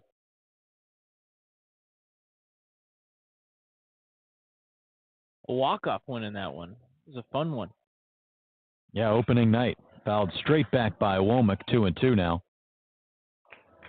Jack Johnson with the game-winning single. A guy still on this team who just hasn't seen a whole lot of playtime. I think that was the peak of the Jack Johnson Baylor arc, and it just happened to be on opening night. He's gotten into a few games, though, this season as a defensive sub. 2-2 pitch is outside. Nice job by Warren. He's had to work really hard back there, sliding over to get that one. 3-2 now. First baseman Martin will step back and play normal depth at first as Pendergrass takes a big lead there. With 2 outs in the inning, he takes off, and they're going to have to do it again as the 3-2 pitch is skied foul down the left field line. Well, you talk about a catcher working. Been 53 balls thrown today that Warren has had to catch. 3-2 again. Hard hit on the ground, past the diving Julian Thompson into center field. A base knock for Chase Womack, his first as a Baylor Bear. First collegiate base hit for Womack, and he just grounds that one right up the middle. And is Baylor going to ask for that ball, or are they going to get a new one? I think the home plate umpire is still trying to figure it out, and looking left, looking right. Jim Blair at third base, he's signaling, I want you to get to third. They're not going to take the baseball, it looks like, just to keep that hit out there in the glove of Cade Parker. Tyreek Kemp trying to do the same, extend the inning. Runners are on first and second, and the breaking ball falls down by his back knee, called a ball 1. 102 pitches today. Of those, 48 have been strikes. So 54 now balls thrown compared to 48 strikes. 1-0 to Kemp. There's another ball. It's 2-0. Is that a recipe for success, Joe, or are we tailing in the wrong direction here? It was a recipe for success for about one inning when it was 0-0, but now 8-4, I'm going to say no. And now it's 3-0 to Kemp. 1 foot out of the dugout for Cardenas. I knew you were going to say it. Yeah, he does. He's ready. One arm on the railing. 3-0 pitch from Parker. Taken inside. That might have hit Kemp, but it goes back to the backstop. The runners aren't treating it as if it did hit him. Neither is the home plate umpire, but the bases are going to be loaded. A 4-pitch walk to Tariq Kemp. And Johnny Cardenas motionless in that SFA dugout, so they'll let Cade Parker stay out there trying to get the last batter, Harrison Cayley, with the bases juiced, and nobody out, or excuse me, 2 outs in the bottom of the 4th inning. But a guy like Harrison Cayley coming up to the plate, looking to replicate exactly what he did in the 2nd inning. Well, considering these last 3 batters have had 3 balls in the count and only one of them has walked, SFA doing a little bit better job. But the ball finding the zone, Baylor already up to 10 hits, double-digit hits for the green and gold as they look to chase down their season high. Here's Cayley, a righty-on-righty matchup. He takes a breaking ball that's not even close, and it's 1-0. Parker ready to throw his 40th pitch home. He's thrown 21 balls, 18 strikes. Comes set at the belt. The righty deals. And that one finds the dirt, blocked by Warren. Pretty similar pitch. This time it was spiked a bit more, and it found the dirt. Counts 2-0. 6 straight balls thrown by Cade Parker. He's up to 40 pitches on the evening. Here's the 2-0. Right at the knees of Cayley, called a strike 1, a get-me-over pitch, potentially close to maybe even being outside of the zone as Cayley was shaking his head, but Hamilton gives it to Parker, and he's in this count at 2-1. Infield playing straight up. The 2-1 pitch home. Cayley takes outside. 3 balls, 1 strike. Actually going to get a strike call on the backdoor outside pitch. Home plate umpire with a delayed call.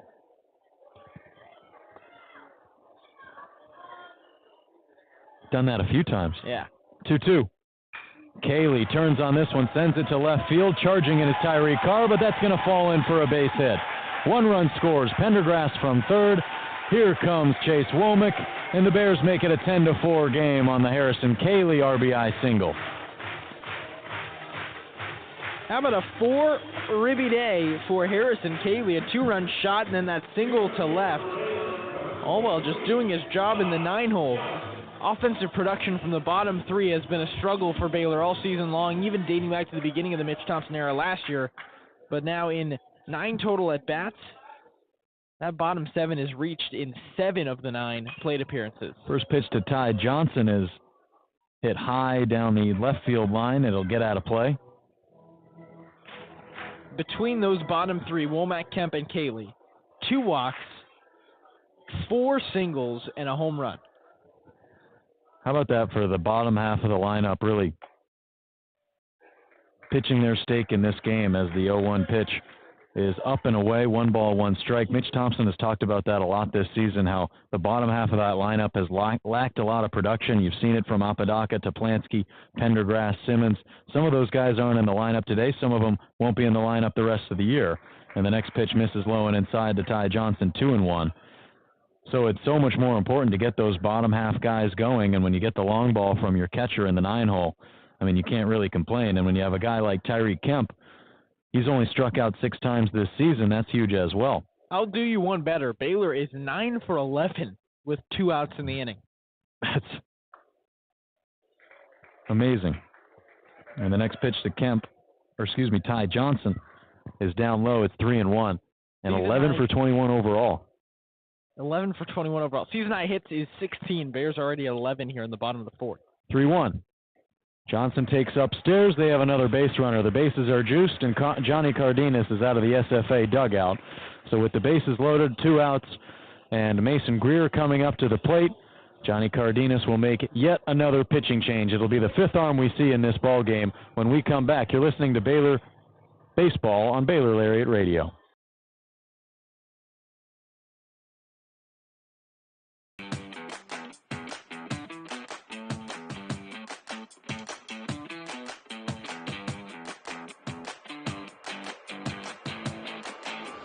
Hey Bears, are you always the last to know about what's happening at Baylor? Are you left quiet in a group when talking about last week's game? Well, you haven't gotten your morning buzz yet. Did you know you can get your dose of current Baylor news every Tuesday through Friday straight to your inbox? The Baylor Lariat Morning Buzz e-newsletter provides you with breaking Baylor stories, local events, and in-depth sports coverage daily. You can be in the know on all things Baylor.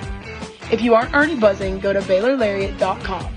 That's BaylorLariat.com and click the subscribe now to get your morning buzz from the Baylor Lariat. News for the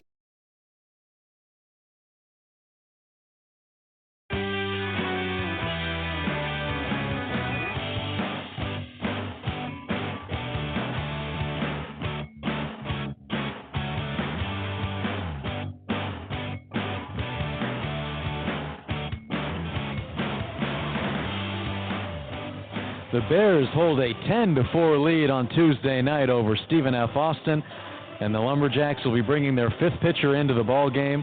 It's going to be Cade Stapleton, a senior right-handed pitcher out of Dayton, Texas, went to Dayton High School, a transfer out of Hill College, and he'll be making his 5th appearance of this season. He's pitched just over 7 frames, 7 2/3 innings, giving up 10 hits. He's allowed 4 earned runs on those 10 hits, 5 runs in total, 1 walk, 3 strikeouts. So he's been able to hit the zone, and guys have just been able to make contact with the ball. He's thrown 102 pitches across those 7 2/3 innings pitched. And he hasn't been in a game since Saturday, but of course, a lot of guys getting into this game for SFA today, Foster, as we are just in the bottom of the 4th and on our 5th pitcher, so yeah, if you're a head coach, that's the right track, right? I think 100%. Baylor has had 19 base runners through 3 2/3.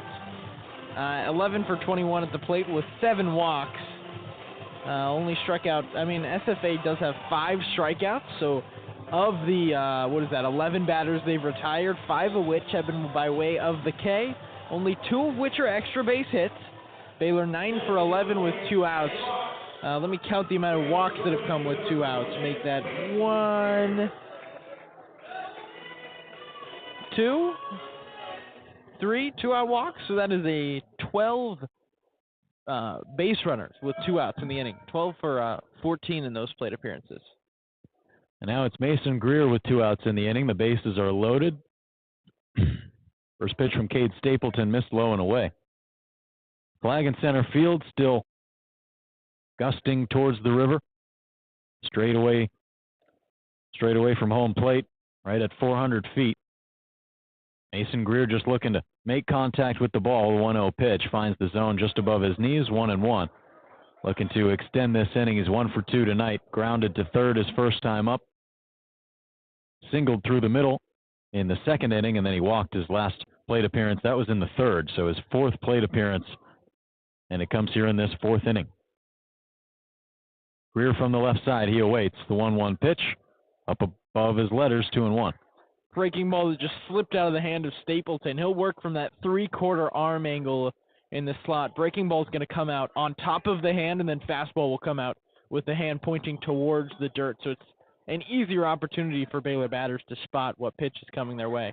Comes set from the stretch. He deals a fastball home. Greer just able to get a piece of it. Bobbled by the pitcher. He's able to regather, and Stapleton throws to first in time to get Mason Greer there. So it was a slow dribbler that nearly ate up the pitcher, the new pitcher, I should say, Cade Stapleton. But he's able to get the third out of the frame. Bears put up 2 more and take a 10-4 lead. They leave him stranded as we go into the top of the 5th inning on Baylor Lariat Radio.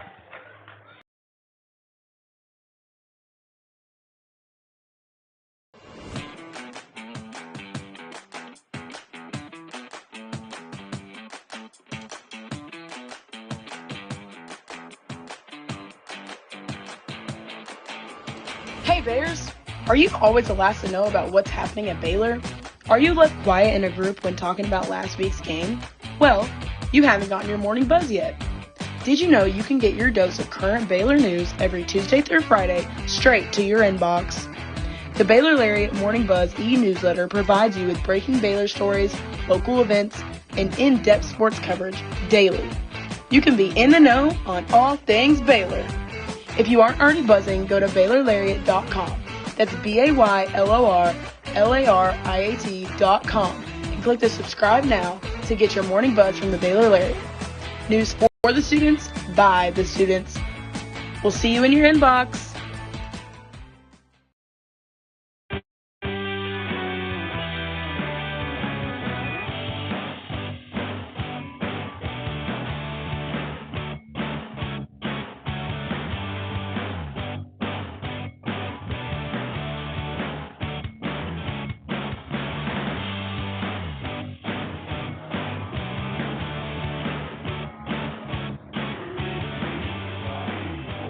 Top of the 5th inning from the Baylor ballpark, and a new pitcher on the mound for the Bears. It'll be Cole Stasio, the 4th arm we'll see in the green and gold in this game, Foster, as Stasio relieves Drew Leach, who relieved Jackson Wilkerson after Andrew Petrowski made his first start of the season. Now it's Cole Stasio, and a guy who we normally see towards the back end of this bullpen. We even saw him last week in a starting role, but another opportunity in these midweek games for him to get in the game early, get some more time in a contest where you have a 6-run lead. And Baylor just kind of trying to find the right role for Cole Stasio. He's not going to be your closer this year, and I don't think he's going to stay in that opener role. The Bears just wanted him to get an inning under his belt and make sure that they got that. And the way they guarantee that is by simply starting the ball game, and he'll come in these middle innings with a cushion, probably just go 1 frame, maybe 2, just trying to get comfortable out there with 5, 6, and 7 due up for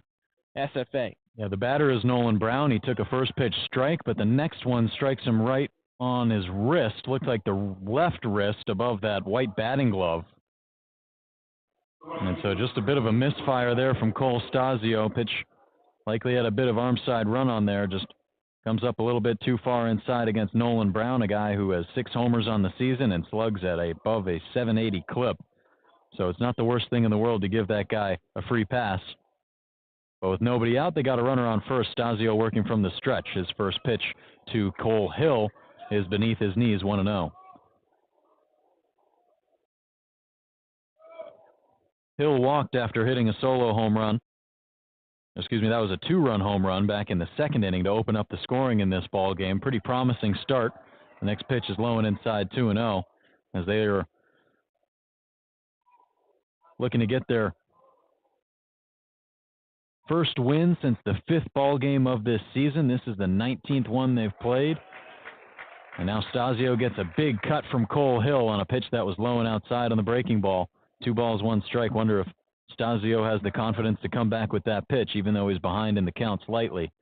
The runner on first, here he comes. It's a fastball that's drilled into left field, but a perfect line into the glove of Daniel Altman, who just has to move a couple steps to his right and reach up to bring that one down for out number 1. Well, something Cole Stasio did really well last year was not walking batters, and that wasn't always the case for the big Baylor right-hander. In 2022, he had allowed more walks than batters, or rather allowed 9 walks, struck out 12, and then last year struck out 22 and only walked 10. And this year, still yet to walk a batter, and he's a guy who's going to find the strike zone and make you beat him by swinging at pitches inside the zone. He starts off Bryce Yasko with a breaking ball, starts above his head, and then dips right into the zone, 0-1. Stasio's only appearance was a Sunday start last weekend against Oral Roberts. Last home series for the Bears, as the 0-1 pitch is kind of a half swing from Yasko. He spears at a pitch that's low and inside, and it's 0-1. He was able to get out of that one-inning pitch was Stasio, but he did give up 2 earned runs on 3 hits. No walks, no strikeouts, to your point, Foster. So still looking for that first strikeout on the season. He's ahead 0-2 on Yasko. The payoff pitch, slow dribbler towards first.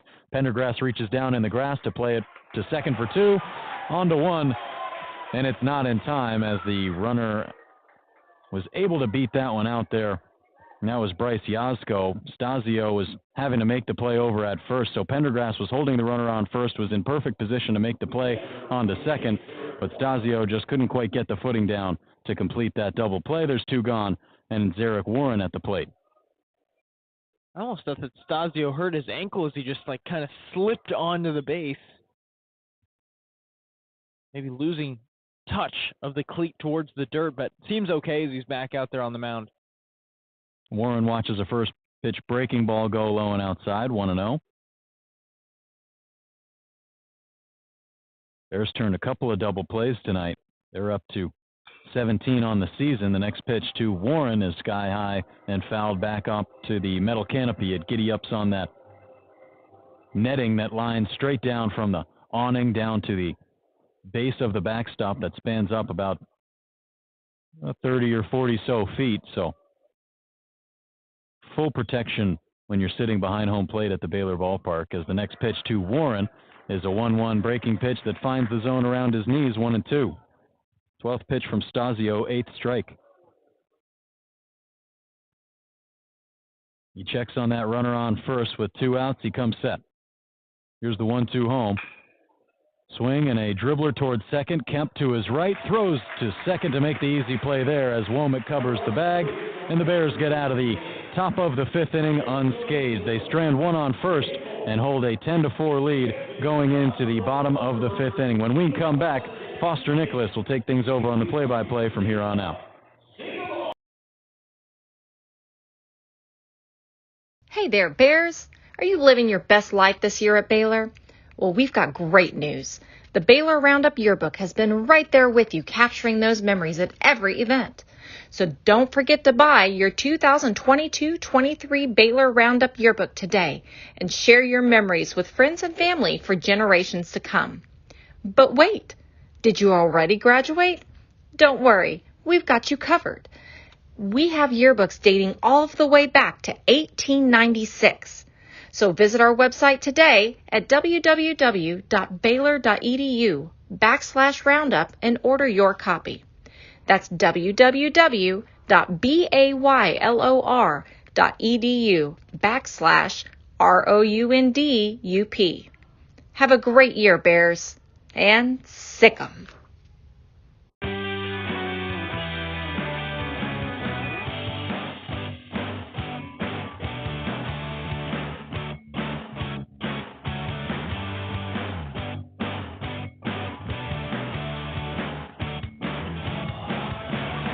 Bottom of the 5th inning from Baylor Ballpark. You're listening to Baylor Baseball on Baylor Lariat Radio. Foster Nicholas alongside Joe Pratt, bringing you the action live from Waco. And the Bears' bats are rolling on the Brazos tonight. 6 runs in the second, 2 in the third and the fourth, and the Bears holding tight to a 10-4 lead. 10 runs, 11 hits for the green and gold. 4 runs, 7 hits, and an error tagged against the 3-15 SFA Lumberjacks. Baylor sitting at 4-11, looking to break this one open and maybe find a head full of steam as they head into a weekend series against a ranked Big 12 opponent in Texas Tech. But Joe, from this point, it's been a 1-9 just domination following a pretty quick first inning. Yeah, I mean, that's all this game is about right now. Just a tune-up game, trying to get ready for a really solid Texas Tech team coming into Baylor this weekend. And so you're going to want to at least get 1 or 2 of those games this weekend. Don't want to go down 0-6 in Big 12 play. Enzo Apodaca, the 3-hitter for the Bears, 379 hitter, digs in from the left side. He awaits the first pitch, this one missing outside. Apodaca 1 for 2 today. Walked, singled, and scored. And then a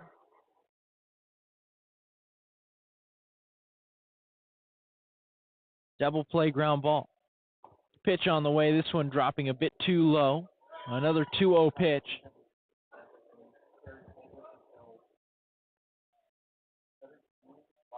Enzo Apodaca is out there. And then Cade Stapleton, man on the mound. Pitch on the way, drops below the zone, inside, ball 3. So 7 pitches, 5 balls, 2 strikes for the SFA right-handed arm. And it looks like a flurry of defensive changes for the visitors that we'll get to you after the at-bat with Apodaca. This pitch inside corner, strike 1. Stapleton finds one, gets it back. Final line for Cade Parker, 1 2/3, 5 hits, 3 runs, 2 of which, 5 hits, 3 runs, 2 were earned, walked 3 Baylor batters, and struck out 1, that being Daniel Altman. Pitch on the way, too far inside. Apodaca leans out of the way, and he'll take his base. A Baylor batter has now reached to lead off the inning for the 3rd time this ball game, and all of those leadoff runners have been by way of a walk. Second of the day for Enzo Apodaca, who now has more walks than strikeouts in his 2024 campaign. Wesley Jordan tallied up next, digs in the right-handed box with a 2-for-3 line, pair of singles and a flyout. Pitch skips in the dirt, inside part of the plate, 1-0. Apodaca, a reasonable lead at first. RBI also credited to Jordan. Big Baylor righty's got his back foot touching the chalk in the right-handed box. Pitch towards first, pickoff towards first. Not even going to throw that on the tag as Apodaca's back in time. Junior from Highland Village awaits the 1-0 pitch. Takes this one inside. Just a quick pitch towards the plate. Slide step from Stapleton. Loses control. It's 2-0. 8 balls compared to 3 strikes on the day. Those are 11 pitches that Stapleton has thrown so far. Came into the day with a 1-0 record and ERA at 4.5. 2-0. Swing, line down the third base line, but a couple inches foul. That one would have rolled all the way to the wall and potentially plated Apodaca from first. Jordan slugged down the left field line, just unable to tap that one into fair territory. He's gotten hold of a couple of those today. His first hit in that first inning was a ball that was knocked down the left field line as well, but Parker was able to get a piece of it, so it stayed on the infield, but he's been scorching them down that line tonight. Pitch on the way, dribbled foul towards the third base. Baylor dugout, 2-2. Defensive changes for SFA in the game, playing second base for, looks like Yasko, as is going to be Tom Biggs. Now, man, second base, shifting from left to right is Tyree Carr. From right to center is Cole Hill. Still waiting for the new left fielder. Is going to be, new left fielder is Brock Noer. Noer in left.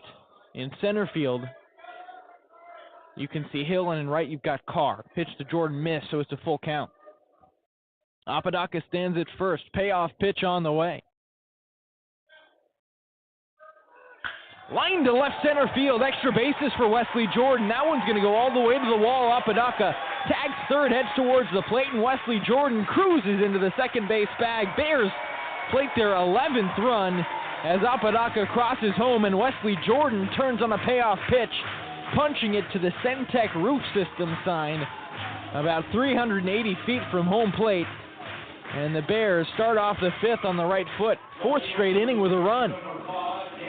That's a great piece of hitting by Wesley Jordan. Gets a pitch he can hit, and it's one that he doesn't get too excited for. He stays back on it a little bit this time, waits for it, drives it to the left center field gap, and that's more than enough time to score Apodaca easily from first, and he scores another run on the season. Really crazy stat about him that I can bring up in just a few moments.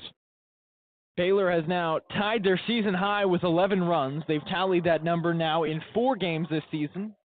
First pitch to Daniel Altman, misses low and outside. Scored 11 against Lamar, 11 against Oral Roberts in Game 1, and then 11 against Oral Roberts in Game 3. Bears looking to create a new season high as Altman digs in with a 1-0 count, swings over the top of a breaking pitch. It's 1-1. Of the 31 times that Apodaca has been able to reach base this season, that's going into this series, so not including today, he's either scored a run or driven in a run 18 of those times, over 50%. 1-1. High fly ball right field, pushing the right fielder Carr back just shy of the warning track. He'll make the play. Jordan will tag up from second and touch third. Daniel Altman puts a charge on that, but a little bit under the pitch was the senior from College Station. He'll be the first out in the bottom of the fifth.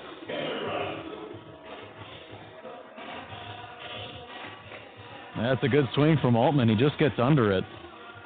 You have to assume with the flag the way it is right now, completely motionless. If he hits a fly ball like that earlier in this ball game, there's a chance it goes out for extra bases, or 4 bases, I guess. Will Pendergrass digging in from the right side. Watch the first pitch skip up to the plate, 1-0.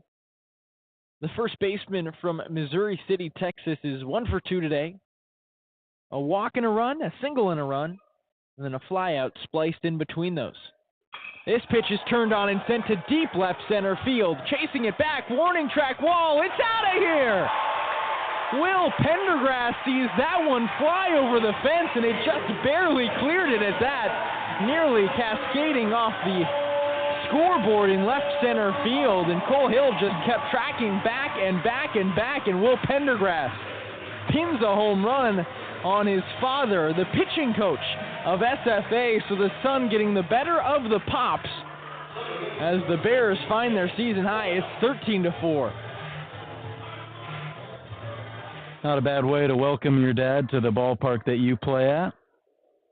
There on the away side today, have to assume he maybe took a couple strides to the back of the dugout away from Johnny Cardenas. Having to clarify, that was not intentional. I did not know. That was just a pitch right into the letters, and Pendergrass turns on it, pins that one to left center field. That was a 1-0 count. Batter now up there is Chase Womack.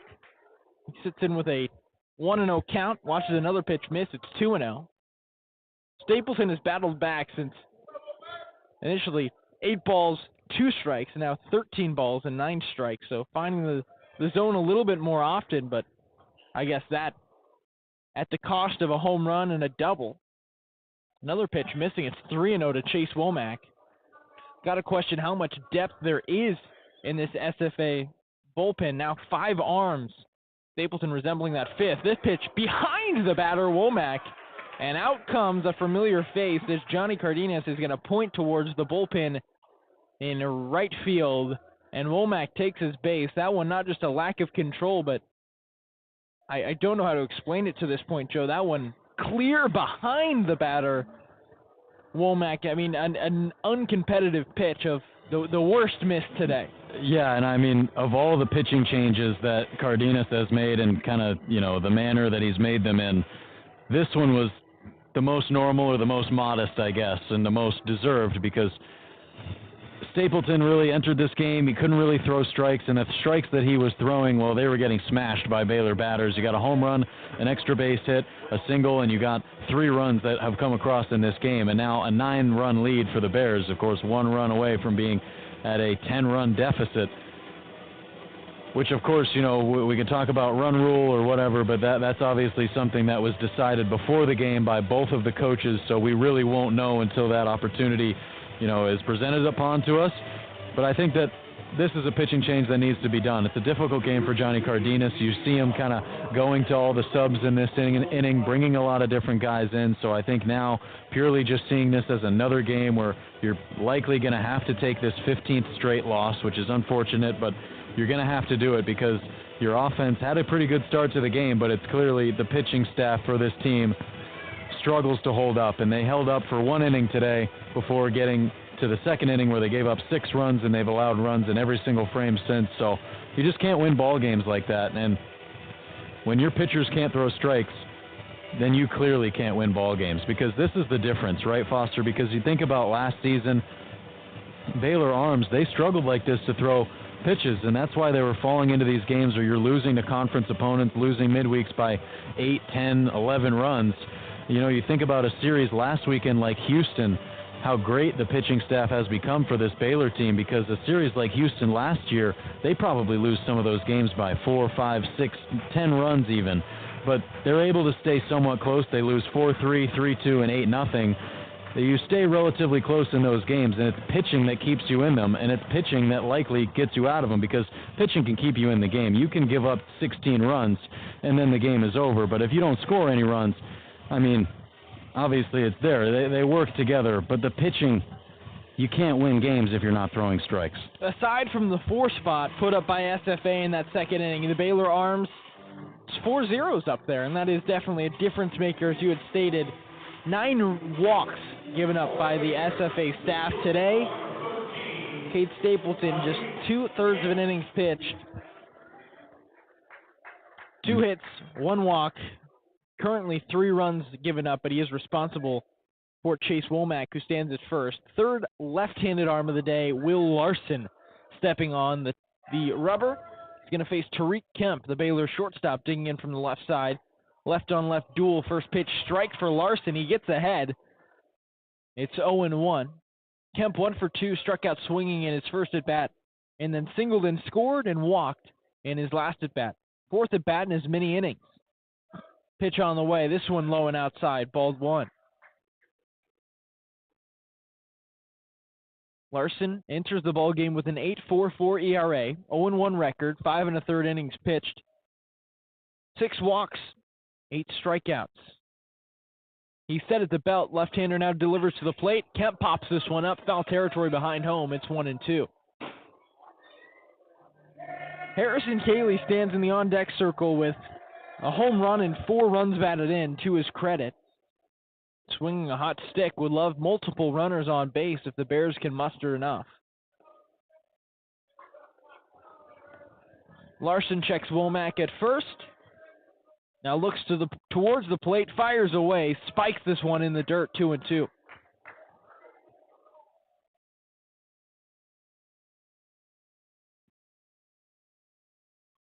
Lots of hard contact from Tariq Kemp today, whether that one pushes fair or foul. Does have a base hit off of that strong stick. Pitch outside corner. He watches this one miss. Ball 3, and almost a Soto-like crouch, and then walks towards the pitch, walks around the batter's box, and now digs back in with a 3-2 count. Soto, another guy who sees it really well. You can tell Kemp does too. Knees bent. Pitch on the way. Line towards the right side. A base hit.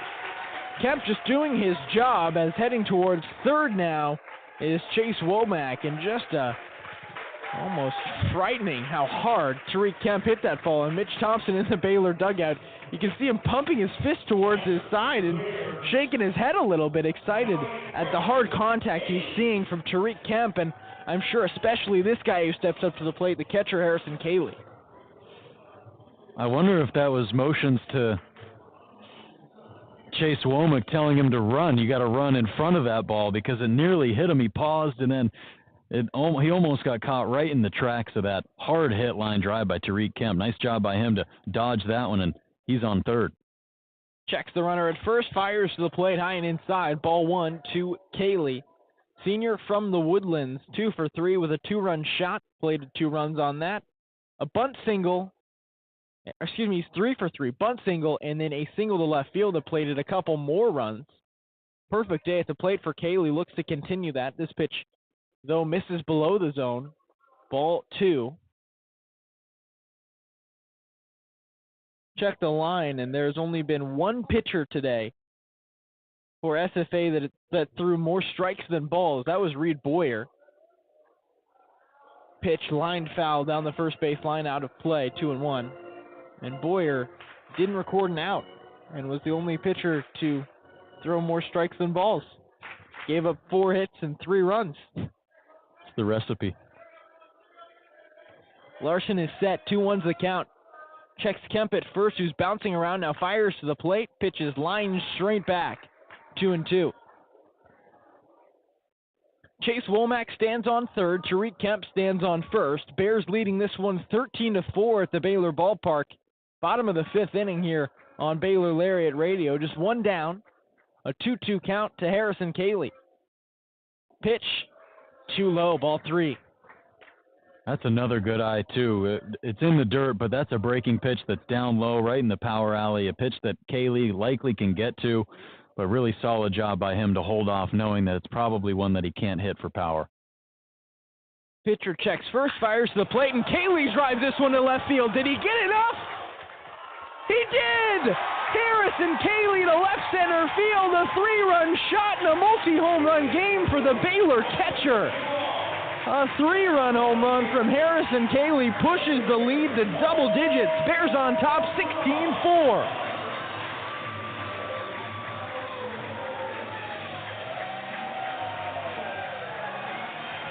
Have a day, Harrison Kaylee, 4 for 4 with 7 runs batted in and a pair of singles, a pair of home runs. I think that's probably the best performance at the plate you'll see all year. That's the best performance of the bottom half of the lineup the entire season. Pitch on the way to Johnson, inside corner, ball 1. Ty Johnson now, tough to follow that up, hitting at the top of the lineup. 0 for 2, only Baylor bat without a hit. Set at the belt, pitch on the way, line drive left field, this one charging towards the corner. Could be a gap shot, left fielder dives, it rolls all the way to the wall.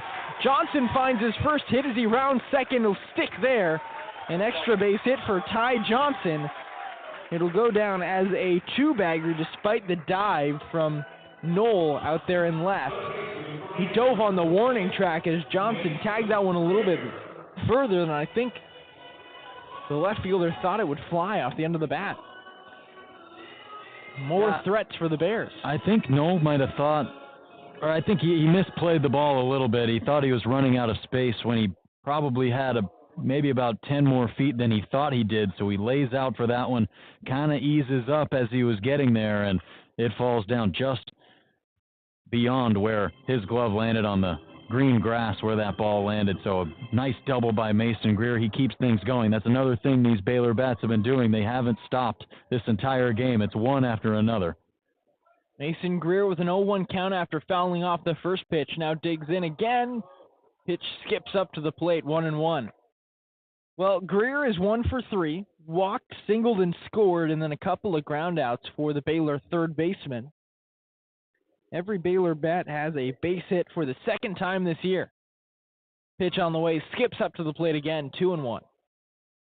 Well, Mason Greer transferred in, fifth-year senior from Colleyville, Texas, reuniting with head coach Mitch Thompson. Pitch on the way, outside, misses, 3-1.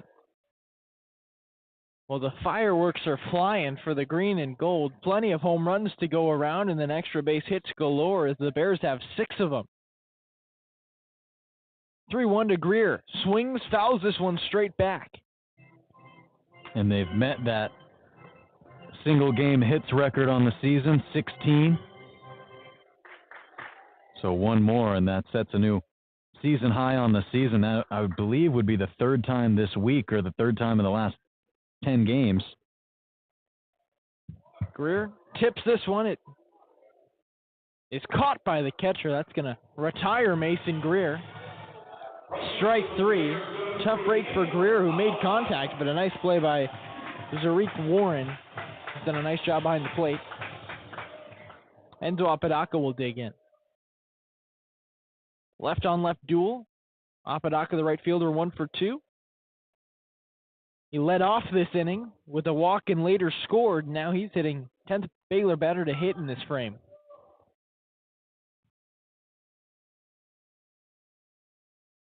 Pitch on the way, low and outside, ball 1. So Johnson and Greer with 5 at-bats in 5 innings. Enzo Apodaca getting his 5th at-bat in the 5th inning as well. Pitch on the way. Fly ball, left field, pushing foul. It'll escape the grandstand and the ballpark as a whole. 1-2.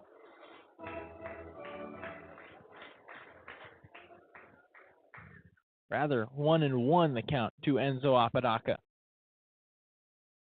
Larson is set, checks second, delivers home. Line drive center field. This one's going to get down, base hit. Another Baylor run scores as Ty Johnson crosses home, and the Bears officially break their their season hit total up to 17, as there are 17 hits, which mirror the 17 runs the Bears have scored. Third RBI of the game for Enzo Apodaca, quietly having a really, really solid baseball game at this point now. 2 for 2, 2 walks, 2 runs scored, and now he's up to 17 RBIs on the season. Well, Larson set at the belt, checks first, fires home, pitch made itself on the inside corner. Initially, it looked like it missed blowing inside, but Wesley Jordan gets the call against him, 0-1. Larson working quick, readies again, fires, spikes it, 1-1. Baylor designated hitter 3 for 4 today, so his 5th at bat in as many innings, his 2nd time up this inning. Earlier in the inning, he doubled in a run and then scored. Larson set on the way, misses low, ball 2.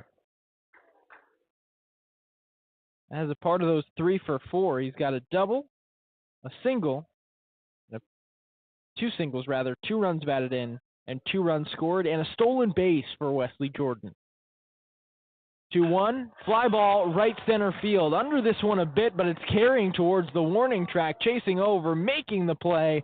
A couple of feet in front of the wall is Tariq Carr. Well, the Baylor rally is halted, but the green and gold smack 7 runs on the board on 6 hits, capped off by a 3-run shot from Harrison Cayley. Green and gold on top, 17-4. This is Baylor Baseball on Baylor Lariat Radio.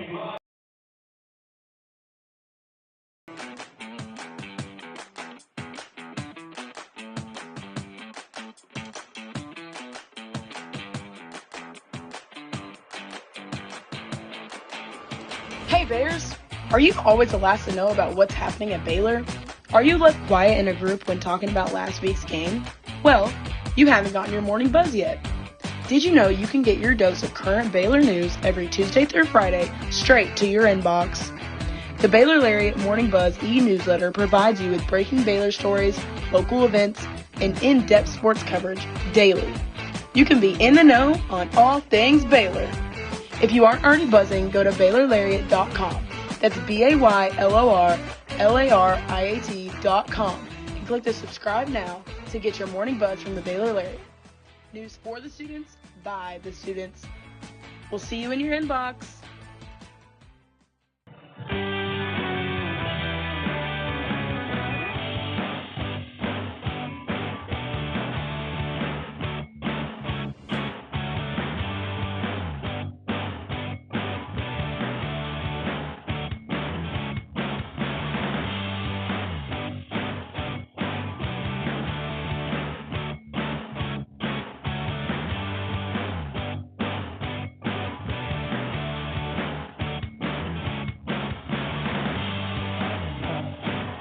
Little bit of change for the green and gold as they will move towards their 5th pitcher of the night. Day is done for Cole Stasio. Went 1 inning, shut down that frame, also hit 1 batter, but then retired the side 1-2-3 right after that. New arm is Tanner Duke. Duke, the redshirt freshman who entered the year as a weekend starter. Still vying for his position, figuring out where he will be as the game moves forward. He'll work from the windup. First pitch he throws tonight is lined to right center field. Right there is the right fielder Enzo Apodaca. Makes the play, first out, as Julian Thompson is retired with a deep fly ball to right field. Defensive changes for the green and gold. Cade Fletcher is in at left field, and then Daniel Altman shifts from left to center field, and Ty Johnson will take the rest of the ball game off after finishing the day. Take a look at the score sheet. After getting that hit, he finished 1 for 3 with 2 runs, scored a walk, 2 walks, a double. Did just about everything for Baylor.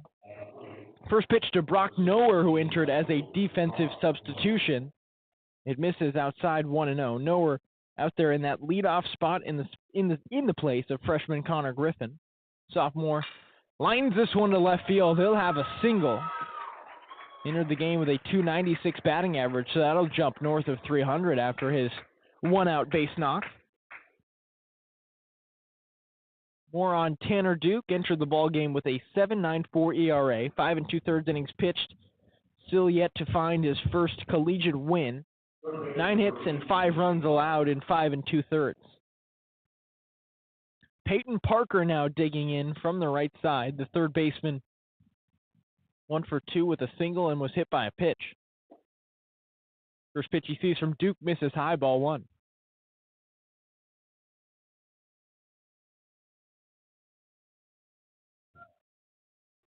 Nowhere stands on first. Parker in there at the plate. Pitch on the way. Outside corner. Misses outside. 2-0. Pretty good frame by Cayley. Just a little bit too far outside from Duke. Showcased some pretty good command, though. Those strikeouts up above the walk, 6-4 through 5 2/3. Pitch on the way. Line drive, or fly ball, actually. It'll smack off the berm out of play. 1-2. So Baylor with the opportunity, if they please, to go to a little bit more of their depth moving forward, or they could just keep their foot on the gas, something Mitch Thompson has talked about all year. If you get ahead, we want to stay ahead. We want to keep it going. And 6 runs in the second, 2 in the third and the fourth, and then 7 spot in the fifth. They've certainly done that to this point. Pitch on the way, high and outside. It misses 3-1. Parker finds himself a ball away from reaching base. An update on Baylor softball after the pitch from Tanner Duke. Swing and a miss. Peyton Parker waves at a pitch outside the zone. Well, the green and gold coming away with a midweek sweep just across the way at Getterman. 5-1 and then 6-1. The Bears coming out on top. Pitch on the way. Swing and a miss. Duke goes slider, and he got Parker on top of it and outside. That's the first strikeout of the day for Tanner Duke. And for Baylor pitching, that'll be number 3 on the day. Really nice pitch from Duke, working away from Peyton Parker, sweeping breaking ball that isn't necessarily close to the zone, but he gets that good swing and miss. First pitch to Cal Martin, the 3-hitter. He checks his swing. Pitch misses high and inside, ball 1.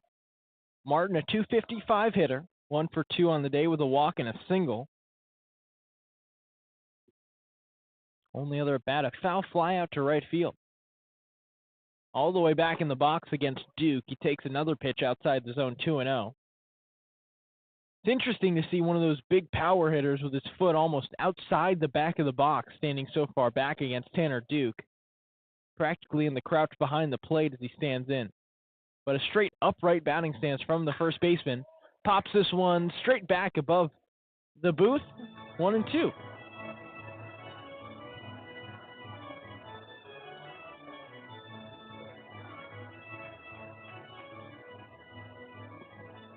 Four home runs on the year for the senior from San Antonio. 13 hits on the season. Short lead at first for Noer. Pitch on the way, outside, ball 3.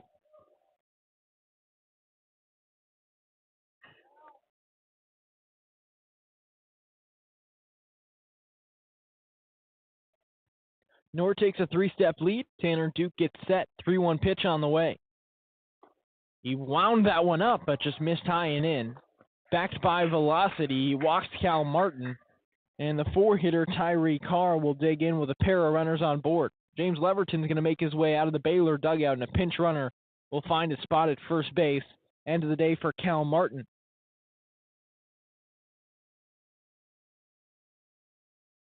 And it seems like Duke as a reliever has struggled a little bit. It doesn't really seem like it's somewhere that he's super comfortable. As a starter, his numbers aren't the best where he's given up a few runs, but that's because he's really giving up runs at the end of his outings. Those first few innings there are really solid where he's able to get through his first couple rotations of the order. I think maybe it's a preparation thing. Maybe that's an adjustment thing, going from high school into college, but this is a transition that's been a bit more difficult than him as a reliever compared to when he's starting games.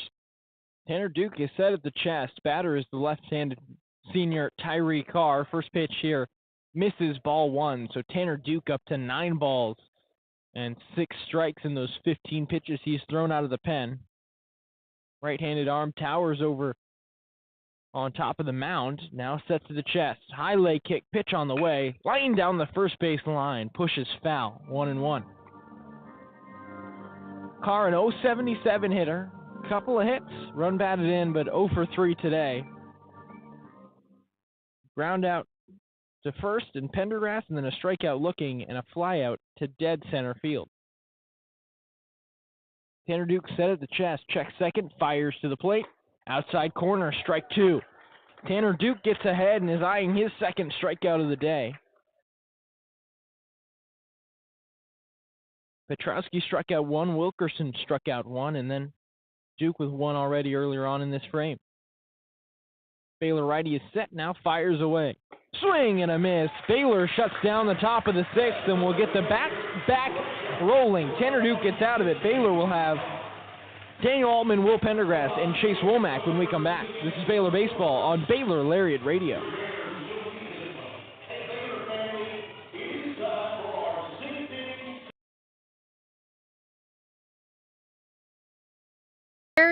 Are you living your best life this year at Baylor? Well, we've got great news.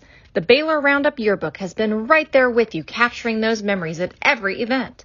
So don't forget to buy your 2022-23 Baylor Roundup Yearbook today and share your memories with friends and family for generations to come. But wait, did you already graduate? Don't worry, we've got you covered. We have yearbooks dating all the way back to 1896. So visit our website today at www.baylor.edu/roundup and order your copy. That's www.baylor.edu/ROUNDUP. Have a great year, Bears, and sick 'em.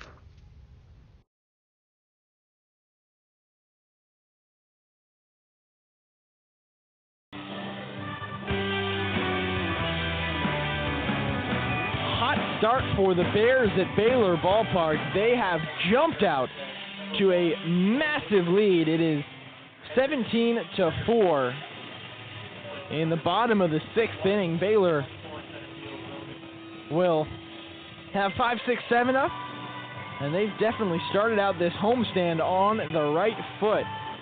Coming off of a weekend series in Houston, Baylor just needed a little bit of juju, and well, they have found that. A couple of innings. The second they scored 6, and the 5th they scored 7.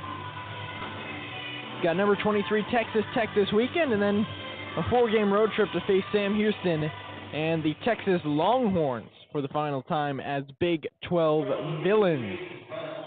Daniel Altman's going to dig in from the left side, 1 for 4 today. His 5th at bat in 6 innings. Some defensive substitutions going on for SFA that we'll fill you in on, but a new arm in the circle is Crew Wilson, right-handed pitcher, upright on the mound and set at the chest. Leg kick fires. Altman swings first pitch and fouls this one out of play. Will Dixon is going to be the new center fielder for SFA. And then you've got Alex Gomez taking over at first.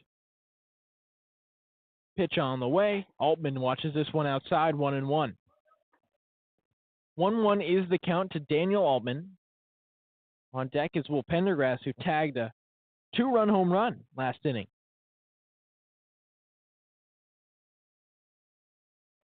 One pitch to Altman.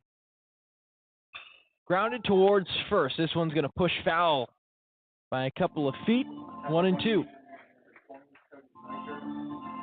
Have some defensive substitutions for SFA. Will Dixon will play center field, so he replaces Cole Hill. And now a new first baseman, Alex Gomez, replaces Cal Martin. New left fielder, Cody Flees, as well. Wilson set at the chest, fires away, misses low, 2-2. Wilson, 2 1/3 innings pitched. He's walked 6 and struck out just 1. ERA of 34.71. 11 runs in those 2 1/3. Pitch on the way, misses inside, almost spiked Altman. 3-2. Another SFA pitcher just struggling to find the zone. But at this point, the Lumberjacks just looking for someone who can complete the innings. Altman digs back in. Payoff pitch. Swing and a miss. Foul tips it right back into the glove, and catcher there, Warren, going to fire it around. Second strikeout of the year for Crew Wilson, and the third strikeout of the day for Daniel Altman. Yeah, tough day for Altman with those swing and misses. That one looked like he got a piece, but Warren was able to hang on. It's a pitch that really tied him up in its side. I believe the one before that also went off his hands, so that spot for Altman, got to try to figure out a way to get the barrel to it. Pitch here is hit well to left field, pushing towards foul territory. In foul territory is the left fielder. It clears the fence, but just foul. That one would have been a homer if it was about 2 feet to the right, but instead it's a foul ball that clears the fence, and the left fielder, that being the new left fielder out there, that is Fleisch, almost robbed a foul home run. He almost did. And you saw the Baylor, I guess the pitchers who haven't been used yet. It's tough to tell who it is from down here, but they were pointing, it's left of the foul pole. That's a home run, but clearly, we all saw that it was foul. Well, Pendergrass juices this one the opposite way to right field. It'll find its way foul as well. 0-2 the count to Will Pendergrass. Well, the final line for left-handed reliever Will Larson and the righty Cade Stapleton. They may not look pretty, but we'll get those to you after the 0-2 pitch towards Will Pendergrass. On the way now. Misses outside, ball one.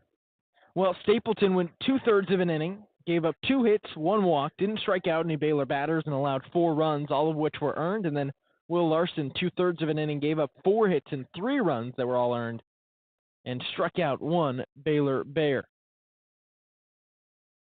Pendergrass, 1-2.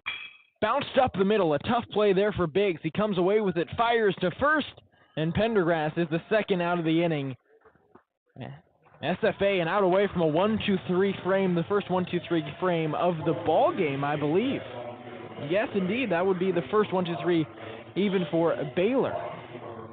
And that really hurts Baylor. They would have had it in the 1-2-3 in the top of the first inning if it weren't for the leadoff walk, but yeah, that's incredible. It just means the bats they haven't gone away. 2-out hitting. It's been at a premium. And then 15 for 25 with runners on are the Baylor Bears. Pitch to Chase Womack. Finds the zone, 0-1. Well, Womack found his first career collegiate hit back a couple innings ago in the 4th. He's scored 3 runs, walked twice, then singled and struck out in his first at-bat. The 0-1 pitch, low and outside, finds the zone, 0-2. Tough pitch. I guess an easy pitch to take as Mitch Thompson shakes his head and takes off his ball cap. Counts 0-2 nonetheless. Womack now looking for contact. Pitch on the way to the left-handed bat. Misses the zone too far outside, 1-2. I think Thompson just wants his guys to be swinging away right here. 17-4 game. I mean, safe to say they have this one in their grasp already. You might as well be aggressive up there, get some reps in, try to get on base, especially if you're a young guy, freshman like Womack. Yeah, not to be rude, but you're treating this like batting practice. You're swinging at everything you see. Womack bounces this one to second, actually retreating to the right is the pitcher. He'll scoop it up, and Crew Wilson makes a play. That'll be the third out of the inning. First 1-2-3 half inning of the day. We head to the 7th. Bears are on top, 17-4. This is Baylor Baseball on Baylor Lariat Radio.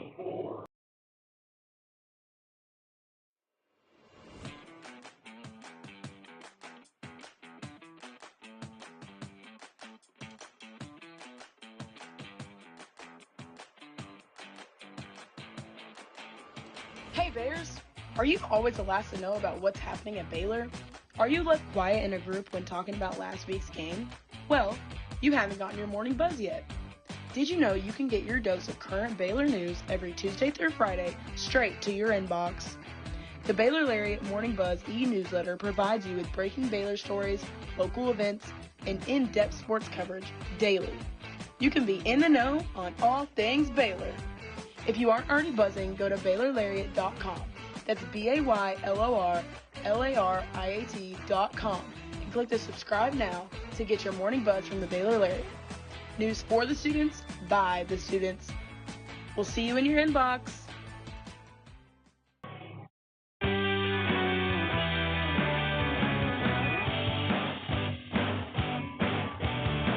Needless to say, it's been a fun night at Baylor Ballpark. Foster Nicholas alongside Joe Pratt bringing you the call from Waco, Texas on Baylor Lariat Radio. Tanner Duke's going to be back out there for his second inning of work. Duke looking to be only the second Baylor pitcher who's worked multiple innings. A fresh infield for the Bears. Changes in the outfield as well. No, outfield looks to stay the same, but defensive changes for Baylor. Braden Buchanan's going to be behind the dish for the green and gold. Jack Johnson, or rather, at third base now is Chase Womack. At shortstop, you're seeing Ryan Martinez. Looks like that might be Cole Posey at second base, and then Will Pendergast still standing at first. First pitch here to Dylan Borges. He swings and misses the first pitch he sees. Strike one. Bourgeois, maybe? Pitch on the way. Fouled straight back. I don't know if you caught that over the PA, but he just said Dylan. He did just say Dylan. Correct pronunciation is actually not on the sheet. They expect you to know Borges. So Bourgeeios? Bourgeois? Pitch on the way outside, ball one. That's way more fun. Well, it looks like it's just gorgeous with a B. Borges. Yeah, you're probably right. Well, Borges pinch hitting. 5 hits on the year, a home run, 167 hitter. Takes this one high, 2-2. He pinch hits for Nolan Brown, who went 1 for 2 with a single hit by a pitch. And scored a run. High, missing outside, ball 3. So Tanner Duke was ahead 0-2. And now he's fallen behind 3-2 to Dylan Bourgeois. The pitch. Inside, ball 4. Looked like that was in the zone, but instead it misses. Still trying to spot who's standing at second base. Looks like that is Cole Posey. Cole Posey at second, Ryan Martinez at short. Womack shifts from second to third, and then Braden Buchanan is doing the catching for the green and gold. Will Dixon's going to step in for his first at-bat, came in as a defensive replacement in center field. First pitch that he sees is in the strike zone, 0-1. So after allowing a walk on 4 pitches, Tanner Duke finds a strike. He was up 0-2 in that at-bat, and then ball 1, 2, 3, 4 right after. Misses this one way too high, just slips out of the hand of the big Baylor righty, 1-1.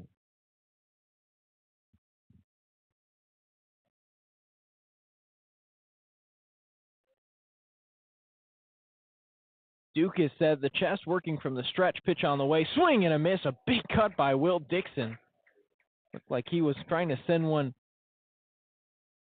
towards the probably docked sailboat with the green and white stripes. Pitch back, black skies, 1-2 pitch on the way, high and inside, ball 2, but a nice night for baseball nonetheless. Tanner Duke probably, I think Mitch Thompson would like him to go the rest of the way, or at least finish this inning, but he's thrown more balls than strikes, and he's yet to find his groove. Bears up by 13, so not necessarily a make-or-break situation. He gets Dixon to swing and miss. Second strikeout of the day for Tanner Duke. Actually, third strikeout of the day for Tanner Duke, all of which had the batter swinging off of tempo. And Mitch Thompson actually going to walk out of the Baylor dugout, and I take back my prior statement. He's going to go out there and head to the bullpen, end of the line for Tanner Duke. He went 1 1/3. He's responsible for the runner on first base. We'll stick with you through the break and kind of recap the madness here, as Tom Biggs would be the next guy to bat. Biggs entered as a defensive substitution to play second base. The 190 hitter is going to swing the stick from the right side after new Baylor pitcher gets warm, and looks like that arm is the one belonging to Jackson Elizondo. Well, Joe, it's been a fun one, I guess. Your thoughts initially on 17-4? I mean, this is exactly what they needed. We talked about it in the pregame show. I think we mentioned how this offense needs to have a big game. Now, did we think they would put up a football-type number? No. But 17, hey, that'll do. 17 runs, 17 hits, no errors, too. I think that's something that's going to go overlooked in this game, how well the defense has played. A couple of double plays. They've been able to get out of innings. A couple of fly balls that I think maybe were tracked down a bit better than the average looker on see or may see, or however you say that. Apodaca in right field makes a play on a ball earlier in this inning that I think a lot of guys maybe have to go down for a slide for, maybe lay out for, but he's able to track it down. So just really great speed on this field. The infield has played well, so you can't really overlook that. And, I mean, it's got to be a lot easier to pitch when you got a, however, 10-plus run lead. And so I think that really makes way for these pitchers to get a lot of reps in this game. But I think that with that, maybe you lack a little bit of that pressure that forces them to maybe hone in a bit more and throw a bit more strikes. I think guys are maybe a little bit too loose out there, and that's why you're seeing a lot of the balls and strikes pretty much even in that ratio. But, I mean, you needed this offensive output, and you got it. So you got to be happy if you're a Baylor fan, if you're Mitch Thompson. Yeah, I think no question the Bears doing everything they wanted and now just trying to find the right combo to finish the game. Jackson Elizondo, the freshman, will be the one tasked with doing the job. He's got an 0-1 record, 2 2/3 innings pitched, 8 hits, 7 runs, 6 of which were earned. He's only walked 1 batter. He struck out 4, but he's allowed 2 taters and 3 doubles in his freshman campaign thus far. Baylor lefty's got Tom Biggs, left-handed senior second baseman, and then Zarek Warren, the catcher in the on-deck circle, or maybe a pinch hitter for Warren if he were due up to the plate. Biggs, as previously stated, a 190 hitter, 29 strikeouts in 58 at-bats. If you're counting at home, that is half the at-bats have ended in a strikeout. Foul tips this one into the glove of Braden Buchanan, now playing defense behind the plate, 0-1. Biggs making up for those strikeouts with a pair of home runs. Pitch on the way, outside corner, strike 2.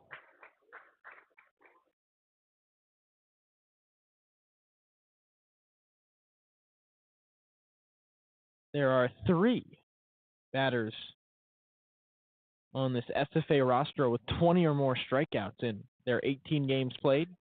One of them is Tom Biggs. He fouls this one straight back towards the netting, keeping it locked in at 0-2.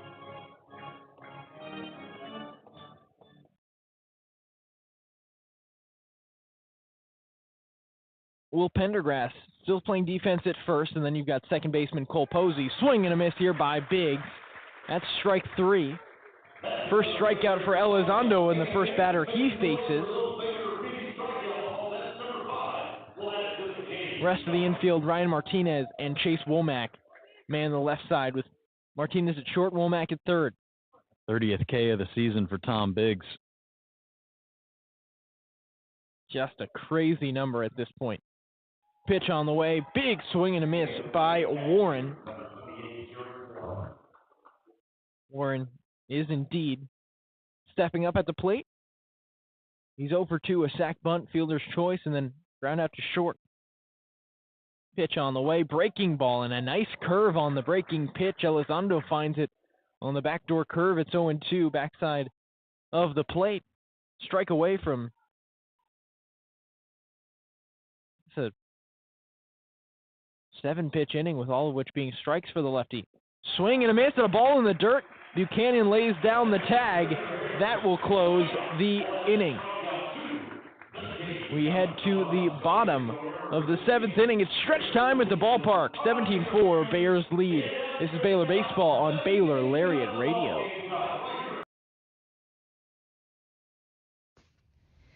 Hey there, Bears. Are you living your best life this year at Baylor? Well, we've got great news. The Baylor Roundup Yearbook has been right there with you, capturing those memories at every event.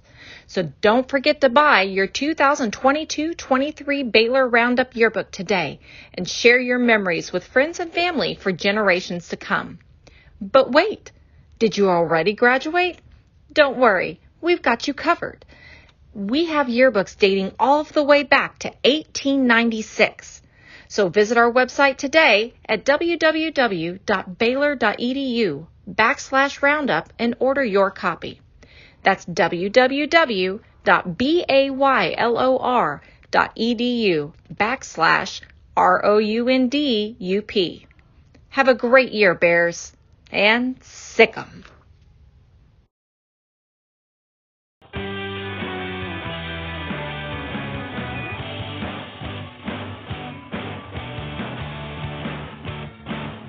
Good day at the ballpark if you are a Baylor Bear, and some new Bears are going to step up to the plate and earn some at-bats. With a 17-4 lead here in the bottom of the seventh, through the seventh inning stretch, the vocal cords have been stretched for myself and my co-host here, Joe Pratt. And now we get a little bit of Ryan Martinez, Braden Buchanan, and Cade Fletcher action as they all step up for their first at-bats of the day. Cole Posey would be the one due up after them if one batter were to reach. So they replace Tariq Kemp, who finishes the day 2 for 3 with 2 singles, 2 runs scored, a walk, and a strikeout. Harrison Cayley, who finishes the day 4 for 4 with 2 home runs, 7 runs batted in, 2 singles. Boy, he did everything at the plate. And then Ty Johnson, who was 2 for 3 and did everything up there as well. First up is Ryan Martinez, his first at-bat of the season for the Baylor Bears. He walked and scored a run in his only plate appearance, but now looking for his first AB.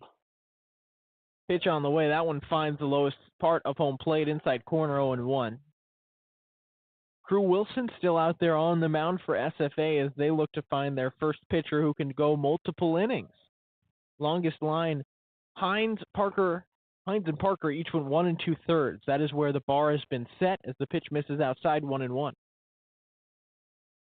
I think head coach Johnny Cardenas would like nothing more than not having to step out of that dugout one more time. No one up in the bullpen at the moment. 1-1, Martinez caught swinging at a bad one, just a hesitant swing at the plate. Chases it, it's 1-2.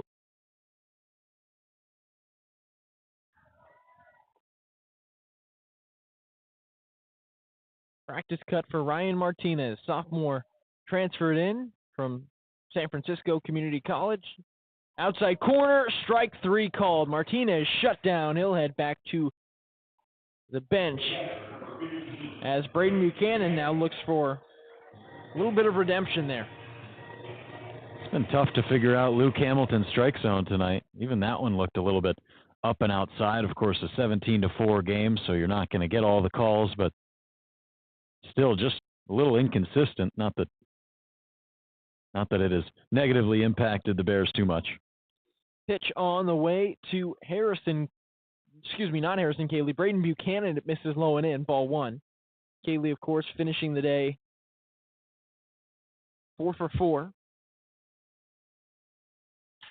Bounce towards the third baseman, up with it there is Parker, fires to first. Rather, that's Knoll, after a flurry of defensive substitutions, fires to first and retires Buchanan. 2 quick outs for the Bears here as they try to prevent going 6 up, 6 down against the reliever Crew Wilson. Don't look now, folks, but Baylor bats are stifling.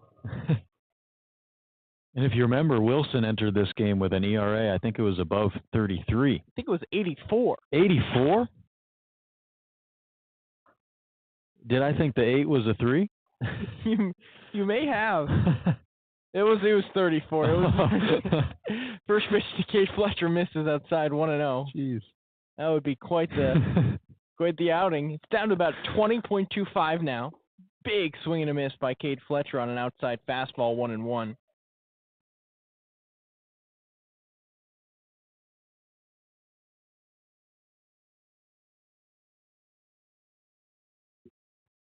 One the count to the Baylor left fielder. Pitch on the way. Chops this one down the first baseline, foul. 1-2. Well, Fletcher getting his first AB of the day. He fills in for Ty Johnson, who finished 1 for 3, rather. I think I said 2 for 3 last time, but a couple of walks, a couple of runs scored, a double, a stolen base, run batted in. Johnson did just about everything with only 1 hit. Pitch on the way to Fletcher. That one will smack him on the back. He'll take his base. And Cade Fletcher finding a way to get aboard as Cole Posey will step in for his first at-bat of the ball game.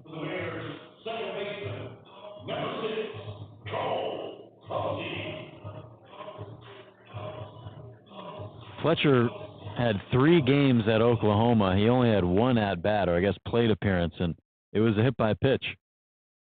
So clearly something that the big right-handed bat does well. He attracts those pitches, and he's able to take them, gets another free pass. First pitch here to Posey, finds the zone. That's strike 1. Pitch on the way, big swing and a miss. Posey pulling his head, unable to make contact. It's 0-2. Well, Crew Wilson, 17 strikes to 9 balls, the only pitcher on SFA to nearly double up their strike-to-ball count, and only the second SFA pitcher today to have more strikes than balls thrown. Breaking ball inside corner, just misses, 1-2. It's a backdoor breaking ball that just pushed Posey off the plate and rung him up at the same time. A few practice cuts from the senior from Georgetown. Now he digs in, way outside. 2-2, and the catcher was set up behind the left-handed batter's box. The umpire actually just scared to stand behind home plate all on his own. He scooches over into that box behind the catcher, and that's just a clear ball. Trying to get Posey to chase. 2-2 here, bounce towards short, a soft hit ball. Thompson up with it, fires it sidearm, and Posey is retired to end the side. Bears without a hit in the past 2 innings. We'll head to the 8th and see if they can continue to get the bats rolling, maybe push 20 runs for the first time since, heck, I don't know when. Head to the 8th. This is Baylor Baseball on Baylor Lariat Radio.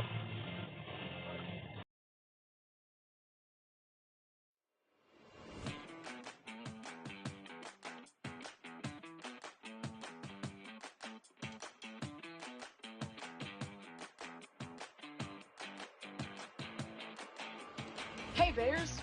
Are you always the last to know about what's happening at Baylor?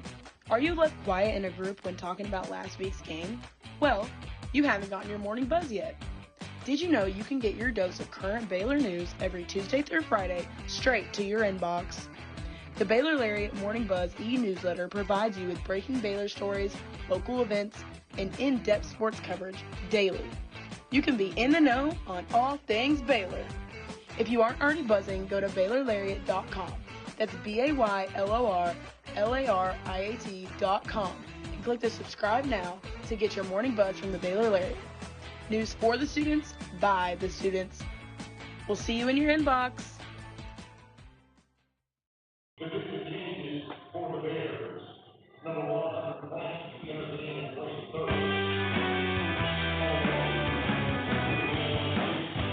Couple of defensive changes for the Bears as we head into the 8th inning. Hunter Toplansky is going to find some time on the diamond. He stands at third. Chase Womack, who was previously there, moves back to second base. That pushes Cole Posey, who was at second base, into left field. Cade Fletcher, who was in left field, pushes to right field. And Enzo Apodaca, his day is done. He finishes with a brilliant outing. His stats at the end of the day. Enzo Apodaca, 2 for 3, 2 runs scored, 3 runs batted in, a double, and 2 walks. First pitch here to Julian Thompson, senior from Albany, New York, is fouled down the right field line. Back out there on the mound for Baylor is Jackson Elizondo. So Toplansky out there, and then Braden Buchanan still behind the plate. Breaking ball misses outside, 1-1 to Thompson. One of the craziest box scores you'll find with all the changes on both sides due to the 17-4 score. Set at the belt is Elizondo. Outside pitch, misses. Two-way towards the far side, 2-1. Freshman Elizondo. Couple of strikeouts coming in relief. He shut down the only 2 batters he faced by way of the K. Bears struck out the inning after allowing a leadoff walk. Thompson will foul this one straight back, evens up the count at 2-2. Only 2 balls thrown from Elizondo thus far, 9 strikes, 2 balls, lowering that ERA to 16.2. Looking to keep that plummet going. Pitch misses outside, 3-2.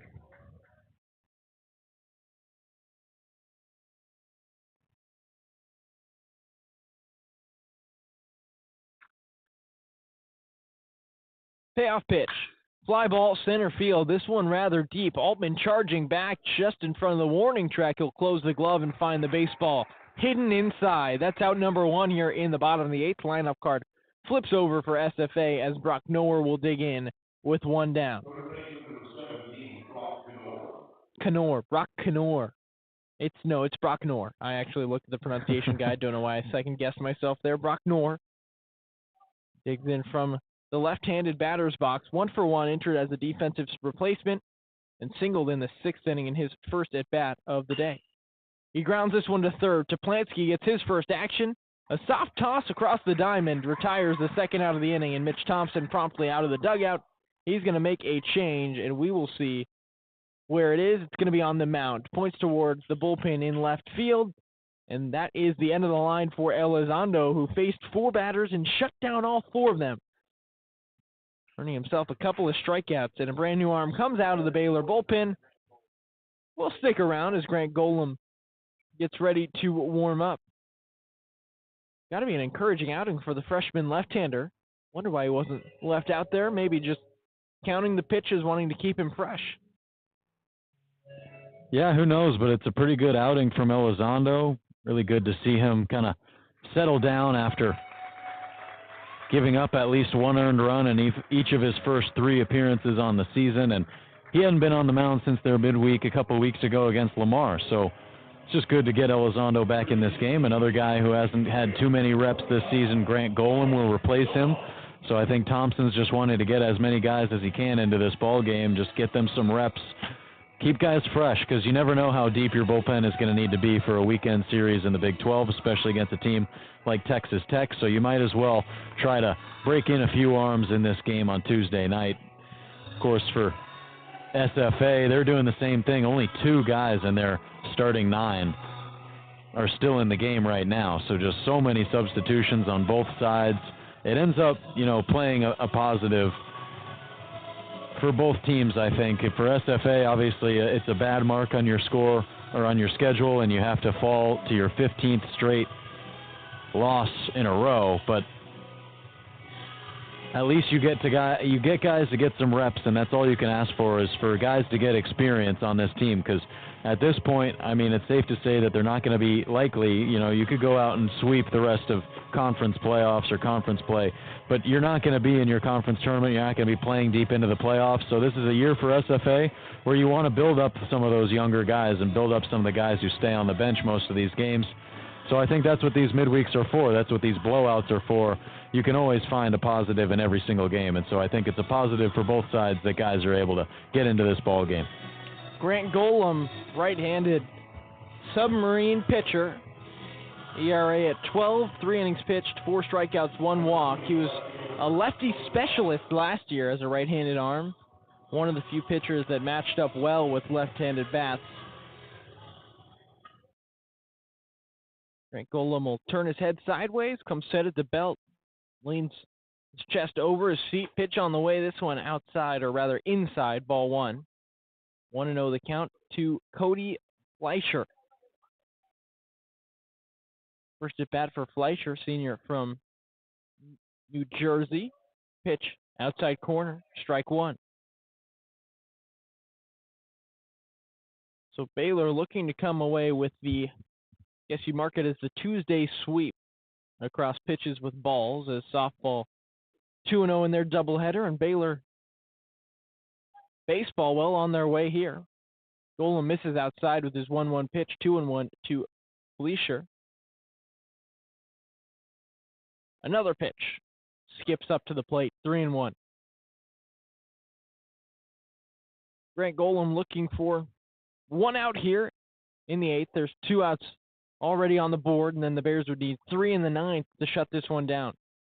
Fires away, big swing, fly ball, left field, pushing left fielder Posey back. He leaps at the wall and he makes the play. Didn't rob a home run or anything, but took away a solid extra base hit and just makes the fundamental play. We'll head to the bottom of the 8th inning. Baylor still on top, 17-4. This is Baylor Baseball on Baylor Lariat Radio.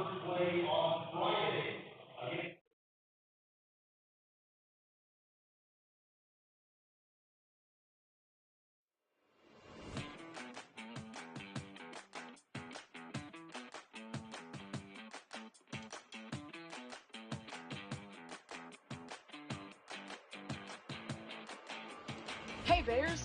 Are you always the last to know about what's happening at Baylor? Are you left quiet in a group when talking about last week's game? Well, you haven't gotten your morning buzz yet. Did you know you can get your dose of current Baylor news every Tuesday through Friday straight to your inbox? The Baylor Lariat Morning Buzz e-newsletter provides you with breaking Baylor stories, local events, and in-depth sports coverage daily. You can be in the know on all things Baylor. If you aren't already buzzing, go to BaylorLariat.com. That's BaylorLariat.com and click the subscribe now to get your morning buzz from the Baylor Lariat. News for the students, by the students. We'll see you in your inbox.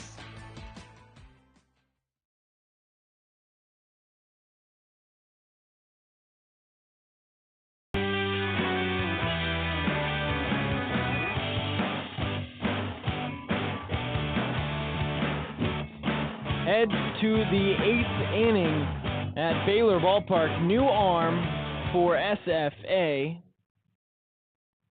That'll mark their 8th pitcher of the ball game. Make sure I get this one right. Caleb Garcia-Ramo is the new arm. 1 inning pitched on the year. He gave up 5 runs, 4 hits, 3 walks, and 1 strikeout in that inning. He's going to face the 3, 4, and 5 hitters for the Bears, but of course all substitutions for the green and gold from here on out. Hunter Toplansky looks for his first hit of the ball game, digging in as the 3-hitter bounces the first pitch. He sees the shortstop. Up with it is Thompson at short, sidearm sling across the diamond. He's got him, out number 1. 1 pitch, 1 out. Heck of a way to start it for Garcia-Ramo. Well, Ramon he has pitched 1 inning, but it's actually across 3 different relief appearances. He's been able to get 1 out in all 3 of them, just 1. And there's his 4th right there. He's looking for more than 1 tonight as Zach Mazok, my favorite player, is going to dig in for Wesley Jordan. He takes the first pitch, strike 0-1. Mazok, the sophomore from Georgetown, Texas, does most of his duties as a catcher, but he's seen time as the designated hitter for the Bears this year. Way out ahead of a breaking ball as it skips up to the plate 0-2. Mazok due up next, and then Daniel Altman still out there in the on-deck circle. He is one of 3 starters still out there in the lineup. Altman, Pendergrass, and Womack, the 5, 6, and 7 hitters in the Baylor lineup. Check swing from Mazok, called strike 3 anyway. Garcia-Ramo, 4 pitches, and he's got a couple of outs, including a 3-pitch strikeout.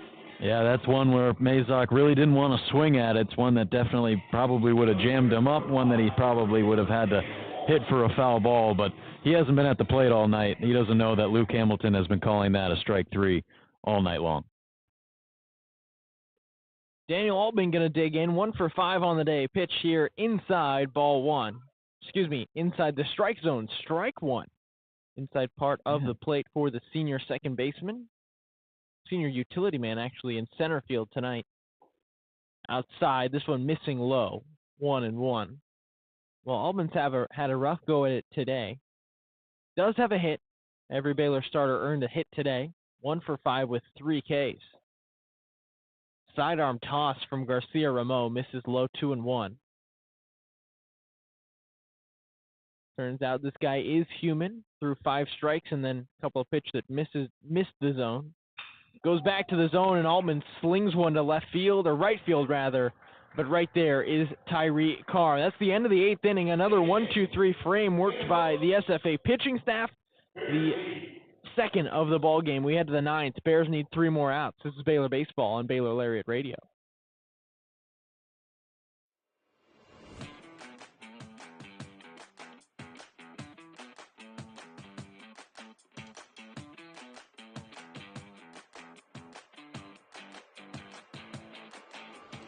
Hey Bears, are you always the last to know about what's happening at Baylor? Are you left quiet in a group when talking about last week's game? Well, you haven't gotten your morning buzz yet. Did you know you can get your dose of current Baylor news every Tuesday through Friday straight to your inbox? The Baylor Lariat Morning Buzz e-newsletter provides you with breaking Baylor stories, local events, and in-depth sports coverage daily. You can be in the know on all things Baylor. If you aren't already buzzing, go to BaylorLariat.com. That's BaylorLariat.com and click the subscribe now to get your morning buzz from the Baylor Lariat. News for the students, by the students. We'll see you in your inbox.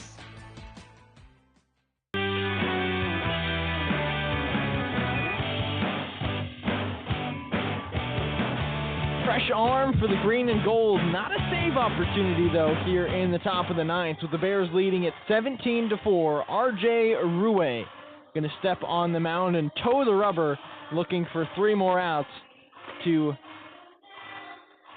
extend the SFA losing streak to 15 and then also break that Baylor losing streak at 4. Bears with a win move to 5-11, and they will await Texas Tech, the 23rd ranked team in the nation this weekend. Team that started Big 12 play rather hot. Bears will look to find their footing in Big 12 play after going 0-3. Texas Tech went 1-2 over the previous weekend. Not sure who they matched up against. Yeah, they were playing a really good number 24 Texas team. That's also a very good team. Yeah. Maybe the surprise of the weekend, Kansas, taking 2 of 3 from TCU team that was undefeated entering the weekend series. I was seeing the buzz on Twitter, they may never lose again, and then travel up to Lawrence, and the Jayhawks will spike some sauce in them, and that's a really scrappy Jayhawk team. They're really good. Really good young team. I mean, Cody Shojanaga was the Big 12 Freshman of the Year last year, and probably took that award from Colby Branch right here at Baylor, but yeah, that's a team that's going to be really scary moving forward. Left-handed first baseman Alex Gomez earning his first at-bat. Strike 1 is the pitch on the outside corner. To give you a sense of where this game is at, Gomez is a senior who doesn't have a picture on the Jumbotron. Pitch on the way. Swing and a miss. Big cut at a fastball on the outside corner. 0-2. Senior from Houston, Texas is Gomez. He entered in the 8th inning as a defensive replacement. Pitch on the way, outside corner, just missed, and Ruwe was about to take his stroll around the mound. You can hear a profane word screamed from the Baylor dugout, something you won't hear a whole lot. Thompson thought he had it. Pitch on the way, hit foul straight back. 1-2.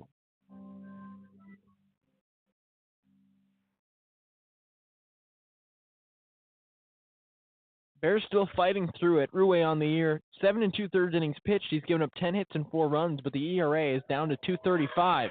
Breaking ball, strike 3 called. The Bears will get it done as R.J. Ruwe shuts down the 6th SFA batter by way of the K. Push it down to the 4-hitter cleanup spot. Tyree Carr digging in. The 074 hitter. Guy who doesn't see a whole lot of starting time. Going to get his 5th at bat, swings and misses at this one that drops below the zone, 0-1. Fly out to center, couple of strikeouts, and then a ground out to first for Carr. Working from the windup, pitch on the way, low inside corner, just misses, ball 1. Now, we've seen Ruwe a lot at the end of these ball games. You talked with Thompson before the season started about, the details of this pitching staff. Is this the spot that he was slated for? Bounce towards second base. Up with it there is Womack. He fires it to first. That's out number 2. Well, to answer your question, Joe, I think Ruwe was just supposed to be a guy who was going to be a middle innings guy and really impressed, and he's pushed himself. He's seen a start, only went 2 innings in that start, I believe, and then he's been towards that back of the bullpen. You're right. Well, if the ERA is sitting at 2.16, I can see him sticking back there, but I think he's a guy, as you move into Big 12 play, you'd probably see middle innings, but consistency at the back end of the bullpen so far this season, and maybe that sticks for the Baylor lefties. First pitch here to Dylan Borges is fouled back, 0-1. Borges walked in his first at-bat. Swing and a miss. Check swing and a half-hearted swing at that, but he comes up empty, and the Bears are one strike away from capping off Tuesday night with an emphatic 17-4 win. Slow claps are slowly quickening, if that's a word. Low and outside corner, misses, ball one.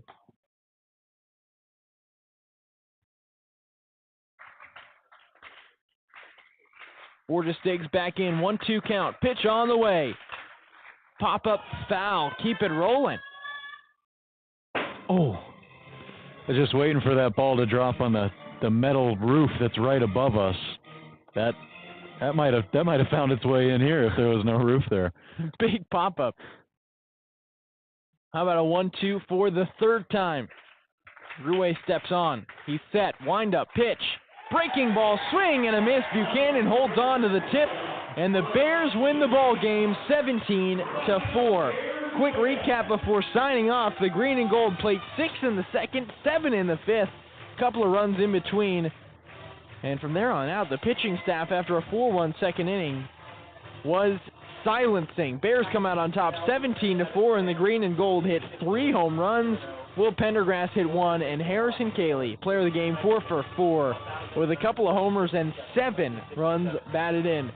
Joe, how much does a win like this help your team as you push into an extremely tough schedule from here on out? There are no more gimme wins on the schedule like this one. Absolutely not. I mean, this is one that is kind of a freebie in the schedule when you look at the first month of the season, saying how it's the hardest among RPI in the entire college baseball world.